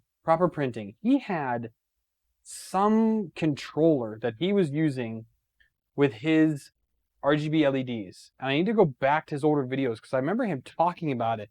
But I don't know if he said exactly what controller he's using. So I really want to go back and see what he's doing, because I wanted to put RGB on there. Right now it just has white LEDs up top. I did that wiring on the last video I did of that, the last live stream. But the front ones, I kind of want to get those to do things, but I'm going to be very limited in what I can do with an SKR 1.3. I need to either go, I think, to a 1.4 or to a duet or a duet clone. A duet clone, I think they said like $50. I don't know. But yes, it does work and all that jazz. Do I offload unwanted older printers? Ben, yes, I do. I either give them away or they sell them for extremely cheap, just to kind of recoup. Because again, I don't get paid for any of my reviews. The only thing I get is the printer. And yes, it is nice to get 3D printer. Don't get me wrong. But at a certain point, they outlive their usefulness. Like, not many people are coming to my channel to view videos on an Ender 3, the i3 Mega, the Prusa. They're not. I'm attracting more people, I feel, now with the custom printers versus anything else. And we're at 49 people right now, so that is pretty awesome. I appreciate everyone watching right now. It's pretty cool. But yes, I do have to get rid of some of them because I just don't have the space either. I mean, I was up to like 20 some printers. Wife said, time to get some gone, and I got rid of a bunch of them. Well, Streebist, if you keep watching, if I do end up doing a part cooling fan, I will do that. Also, I do post a lot of my stuff in the Discord, so if you or anybody else want to go down in the video description, there is a link down there to the Discord. We do 3D printing design. We're finishing up the design challenge. I just have to get the final prints everyone sent me, send it to their other judges so they can judge on that. But yeah, that's coming up. We do all kinds of cool stuff on the Discord, so you should go over there and check it out. Gunner, ice sucks. Ice sucks with the 8266s. I can't get them to work for anything for me. I'm just not an Arduino person. Yeah, Jesse, I watched that yesterday. It's pretty sweet. I like it a lot. $49 for a Duet 2 on Ally. It's definitely, I've heard other people talking about it.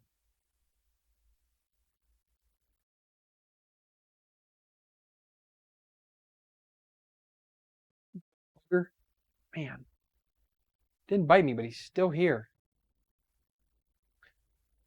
But it's definitely something to consider if I want to do the Duet 2 on it. I mean, I've already sunk quite a bit of money into there, and I'm waiting for the future months of Patreon and donations, things like that, to come in to kind of recoup my money to build that back up. Then I might be able to do things like that. Oh, John's got the D2 arriving tomorrow. Thanks for demoing. Sorry. Took me a second. I was like, what's that word? I've got to close there. Yeah, if you go back to the beginning of the video, John, took about 20 minutes to put together. Super easy. 5 connections to put in. It was a total of like 12 bolts, I think. Like, super easy to put together. Pretty happy with that. But again, part cooling sucks.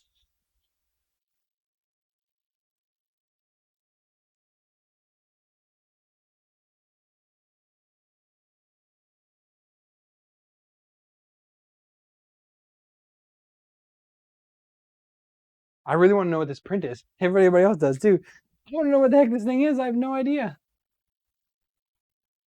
Been 4 years since placing Delta consoles aside. Well, if you're a Delta person, this will be no problem. Deltas scare me. They are challenging. Although I was very sad to let my Anycubic console go. So 12 bolt printer. That it is, Brian.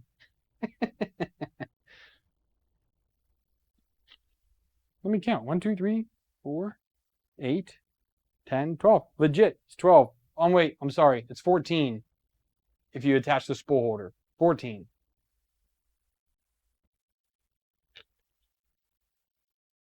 Four-year-old PLA. Yeah, John, you might want to dry it out a little bit first. I don't know where you've been storing it.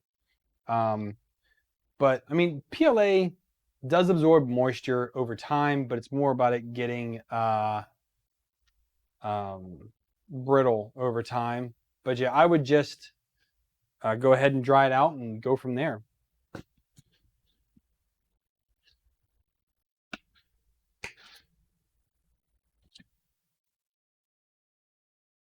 Rankings here. What's up, dude?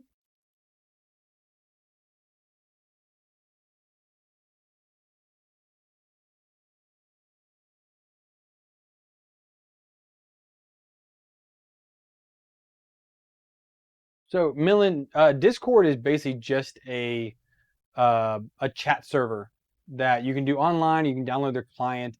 And as the server owner, I can make different channels. So we've got 3D build channels. We've got the 3D design channels, firmware channels, random ones. So like anything that you want to do, there's a place for you to talk about it there or to go for resources. The mods will pin certain things. Brandon and Aaron are both my mods on YouTube and in Discord. So basically, it's just my own little space to have 3D printing. It's not the Facebook groups. It's none of that crap because the Facebook groups are super toxic. So definitely able to go there. It's kind of a safe place to learn things. If you have questions, if you want to share what you're doing. I personally like Discord servers better than anything else. I'm in a few different 3D printing ones. But mine's getting pretty big, actually. It got so busy the other day that I was like, I can't even catch up with all things people are posting. So it's definitely going to be if you need me, at me on there, because otherwise I'm not going to see the content. They didn't decay in UV light. Yeah, snap test is a good one to do.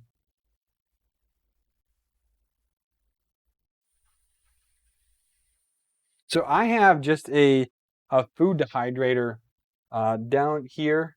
Can you see it back there? That's my food dehydrator right here by my feet. And that is the one from Aldi's or Amazon. Maybe I think it's one from Aldi's. And its cost was like 20 bucks. And it was another like $10 to ship it to me. My mom went to Aldi's and bought it for me and shipped it to me. So you think it's the pumpkin. Let's check it out. You very well might be right.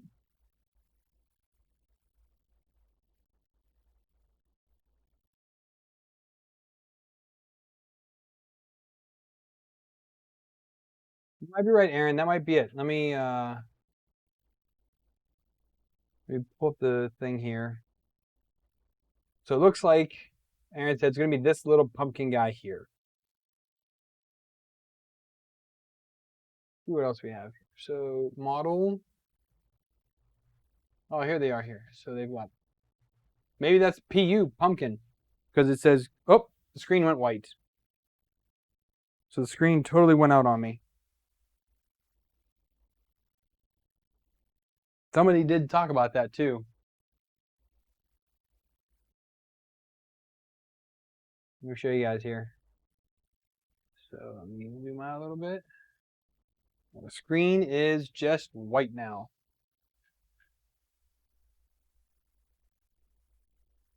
Touching it does nothing. Oh, mom's here. Dad's here. I said Aldi's. Yeah, so that's like the pumpkin, but there was an Amazon review that said the screen just went white. And that's exactly what happened. The camera's a little crooked. There we go.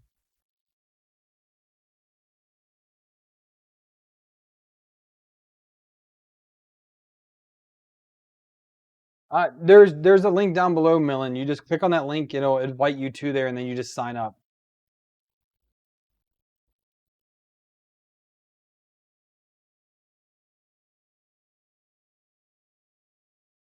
Any chance you're getting a Tenong Hicktop iDex 3D printer? Ben, probably not.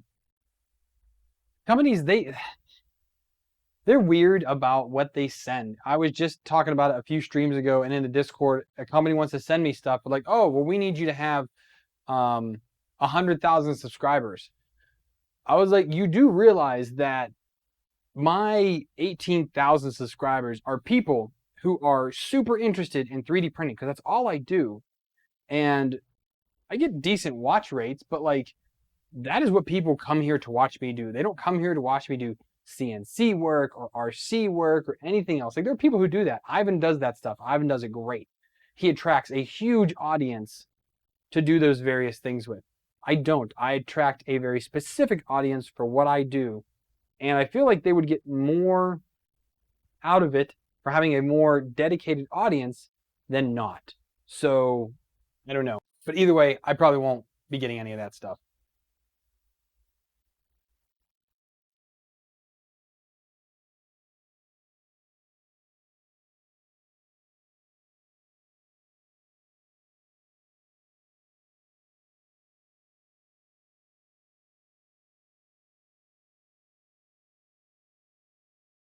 Well, we could try power loss. You guys want to try power loss since the screen's already out?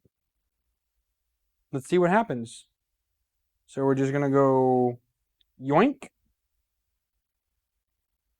Power has been lost. Plug it back in.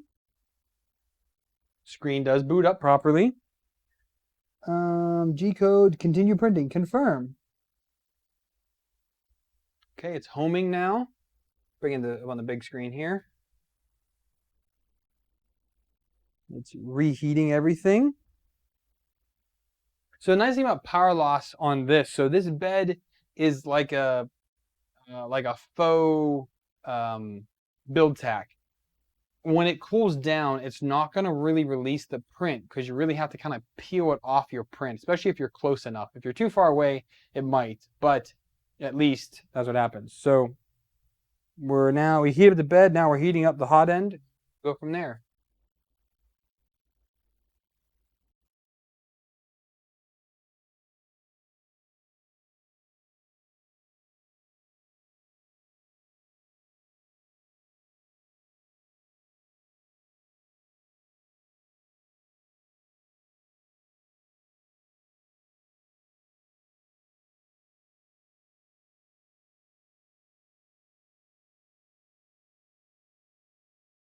That's cool. Definitely needs a bit of PID tuning because it overshot by several degrees there. We do have some ooze though. Oh, it's extruding. It's priming the nozzle.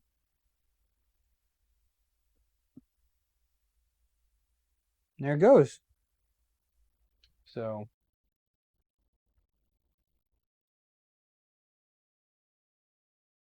yeah, Aaron, that's definitely it what you showed because it definitely I'm seeing those toes on the end pop up on this little guy. I also don't think this is gonna be enough filament to run this print, so we might end up just have to do a filament swap eventually once this stuff runs out, which would be cool to also test that out. At least we know Power Resume does work on the D2.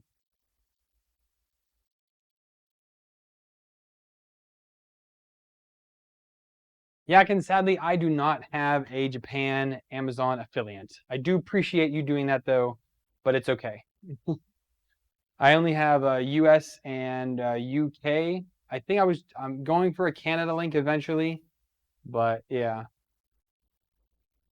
Aaron, 100% didn't either. I tried to keep my expectations low on printers. My expectations of the A8 Plus are super low, but man, you guys are going to have to watch the review of that printer because you are going to be shocked. 100% you're going to be shocked with that printer. So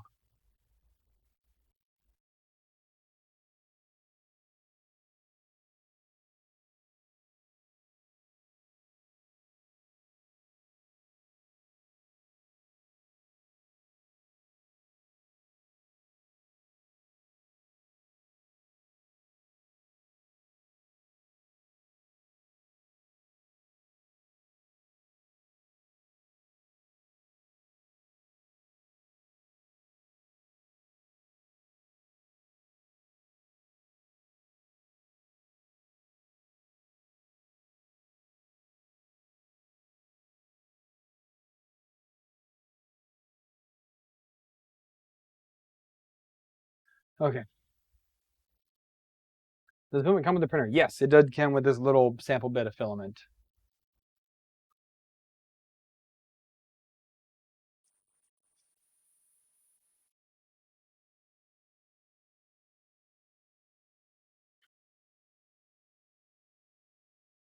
Yeah, Brandon, wait till I have a picture on my phone. I haven't uploaded to the Discord yet. I'm gonna send you guys on the Discord the overhang and bridge test from the ANET A8 Plus totally stock.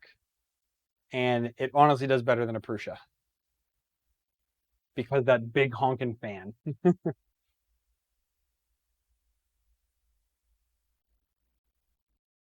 I didn't think about that. I have the UK one. I just have that one as gift cards, and I've just been working out with friends to give them something, and they give me money, so it works out that way. Hey, John. Oh, it's this. Did I bring it up here? Yeah. So right here. So this is the model it's printing. This little, call it this cute, creepy little pumpkin guy is what it's printing. It's much larger than I thought it was going to be for a test print, but this is what it's going to be, I think. Aaron went onto their website and was able, they have all these models here. I'm guessing these are all the ones that are on there. But they have Arya the Dragon. This hand bone looks cool. An Eiffel Tower, a Hulk, a vase, that crazy pyramid. An N95 mask, which is not N95. It's just, people call it that. Stupid. A bear.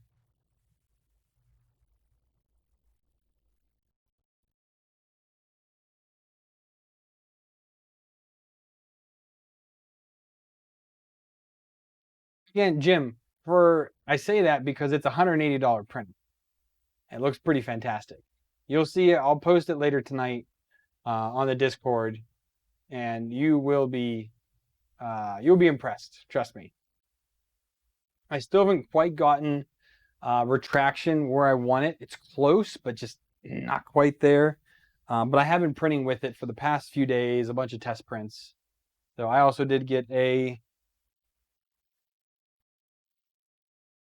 giant vase done on it, and I have a super duper impressive lattice cube here that looks, again, fantastic. You can definitely tell my retractions are not great, but other than that, man, it looks awesome.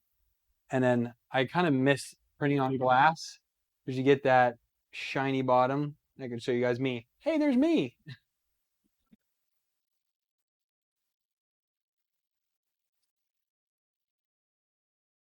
But yeah, I'm very impressed with that printer, man. I cannot buy. If I wasn't gonna mod it, I definitely would leave it stock for the most part. Were you the one that posted that on the Discord with the dual 5015s?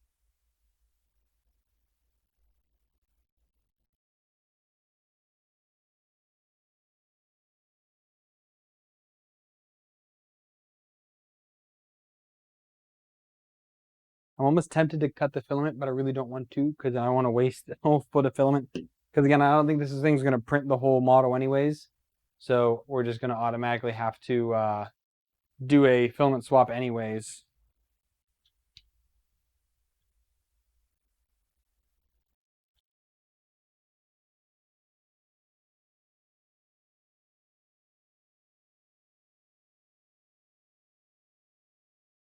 Just checking the wheels are all moving okay, and these end stops just, they give me pause. They really do. They make me worry something's going to happen, or they're just going to fail. But I guess time will tell. I'll try to put this thing through its paces over the next little bit.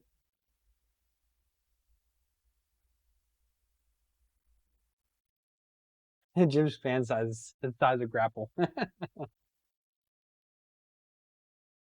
John, yes, the ANET A Plus does come with a glass bed out of the box.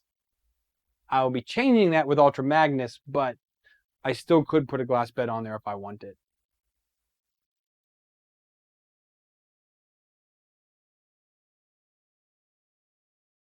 I want to see now though, can I do the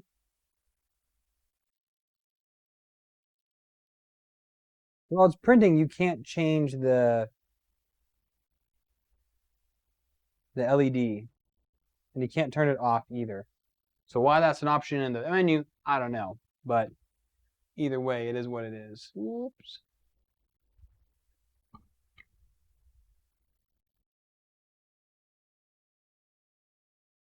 Yeah, these lead screws are very lightly oiled. If you notice when you get an Ender 3, or any Ender really, they've got that big honking glob of oil on there. These ones are lightly oiled, which is nice to see. I don't like seeing that great big glob on the lead screw.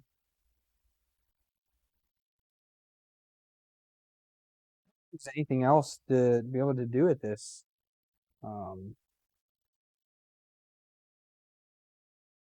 The same thing on the Y is the same as the Anycubic, where your Y motor is flipped, so it's horizontal, and the tension is the motor. The idler is just the idler in the front. There's no tensioning this thing here, but it is protected, which is nice to see. There's a nice piece of metal over that.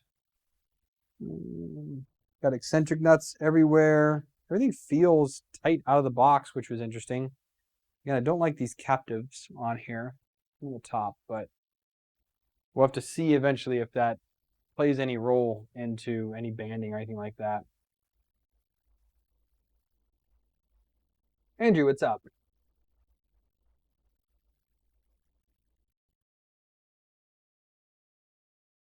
Can you gauge number of windings needed for a particular model?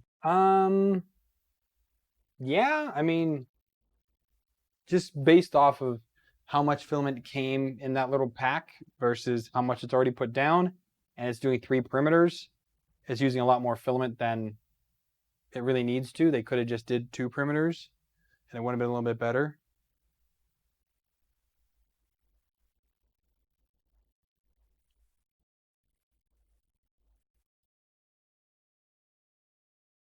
Oh yeah, Yakin, that Brandon I think posted that today, and some people actually have posted that and talked about it when we were doing the 3D design challenge. That like that should be the one to beat. Wasn't the one I picked, but yeah, it definitely is interesting. Also, what was that one that Angus reviewed like forever ago? That little itty bitty cantilever one that has the linear rails. Um, but yeah, definitely looks good for 150 bucks. Not bad at all. I wouldn't mind getting one to try out and test it out, but the King Room, yeah, that was it. The King Room one.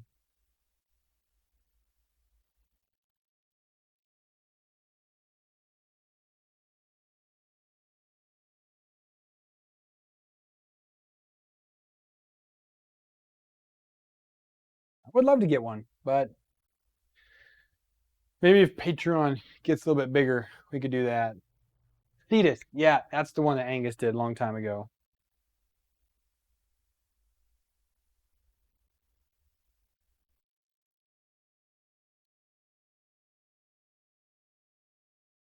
Well, there's definitely a layer where I can tell where the power went out. It did not go back perfectly. You can just tell there's a difference. I think it's because these Z's are binding on the top. They also have them all the way down. They're not flex couplers. They're solid couplers. That also could play into it a little bit as well, maybe.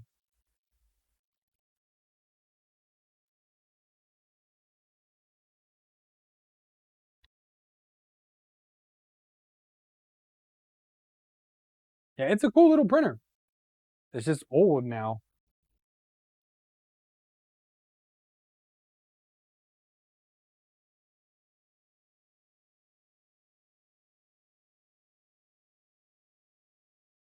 If I had, the one thing I would love to do is if I had Ivan's CNC to be able to mill my own aluminum parts, that'd be really cool for the design challenge to see, can I recreate one of those on my own simply enough? So, Marcellus, yeah, it's over. We might do it again another day. Again, we're still waiting to finish up that one. But I might try to do something a little bit different next time. I'm not sure though. I would like to get more participants, but again, this year it's tough to do things. Maybe next year things will be better, and after I move, maybe that'll be something to do to get people interested again. I don't really know.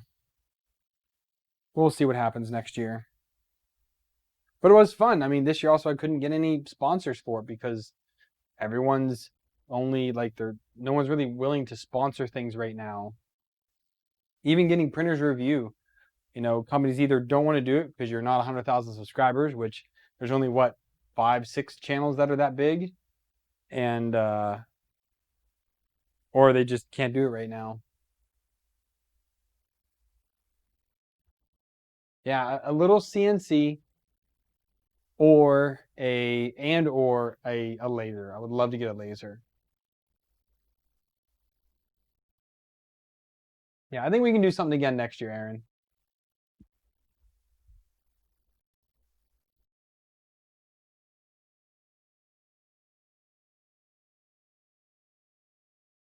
Turn this fan over here back on because I'm getting hot again. Gotta bring some fresh air in from outside. It's cool outside now.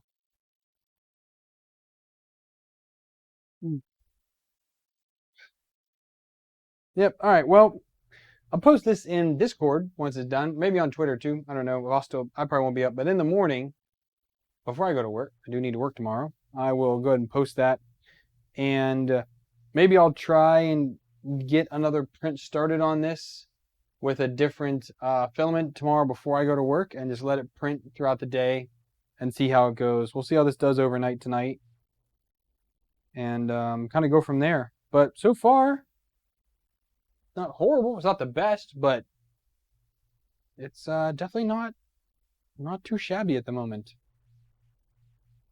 It's clean looking. I give it that. Definitely clean looking.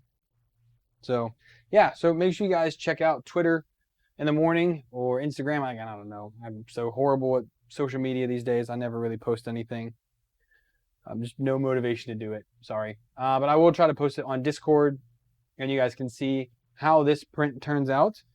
I don't know if I'll be streaming about it anymore. We'll kind of see how things go. Maybe I'll just talk about it in later streams. Hey, here's some prints off of it, if I don't post them on social media or the Discord, things like that. But so far, it does work out of the box. It does have the most every function. The only thing we have not checked is the filament runout sensor, but we did try the power resume. That worked as expected. And we'll kind of go from there. I would love to have another little printer that can do power resume in my fleet, because I don't have many that can. And when I'm printing something that's like critical in a long print that I need to make sure that it happens, having that resume function is greatly appreciated in different printers. Ben's on the Discord now. Great. Yes. So if you guys want to support the channel, or if you guys want to hang out with us, let's do that. You can go down below. There's a link to the Discord. You can go down there, hang out with us. We do 3D designs, builds. If you have any questions on firmware, we've got some great people with designing, great people with firmware knowledge in there. So if you're having a problem, if you want to work on a new project, make sure you guys go down there and talk with everyone that's on there. It's a ton of fun. We're over 100 or 150 people now. So it's a great big audience there that is very, very positive. I'll say it's a very positive audience there. So I do enjoy that. And thank you. We're still at over 40 people on the stream. So I thank you, all of you, for hanging out with me for this 2.5 hours. It's been great. I hope more streams become more popular and more people want to come and view. I like interacting with people. Most of my videos have been live streams now, because again, it's just so much fun to be able to actually do a live video with people and be able to talk. Talking to a camera sucks. For anybody that knows doing 3D printing, it's really boring just talking to a camera, which my main one's right here. It's nice to be able to interact with all of you guys, and I really do enjoy the questions and helping me through a lot of the problems when I have with some of these. If you guys want to support the channel, which is how I do most of my project these days, there's a Patreon link down below, or there's one-time donation links, buy me a coffee, Streamlabs, YouTube, things like that. All of that is appreciated. All the money I make goes right back here into my channel with the custom builds, 3D designs, things like that. I really appreciate it. There's also a bunch of affiliate links down there and coupon codes. Check those out. Ziltech being the biggest one. If you guys want to get some good quality filament, you can go to Ziltech, get 15% off with my discount. And they have a Halloween pack out right now, which is cool, with LEDs and all kinds of stuff. So make sure you guys like the video. I hope you come back. Tomorrow night is my normally scheduled Saturday night hangout. So come check that out. Wash your hands. Happy printing. I'll see you guys later. Thanks for coming.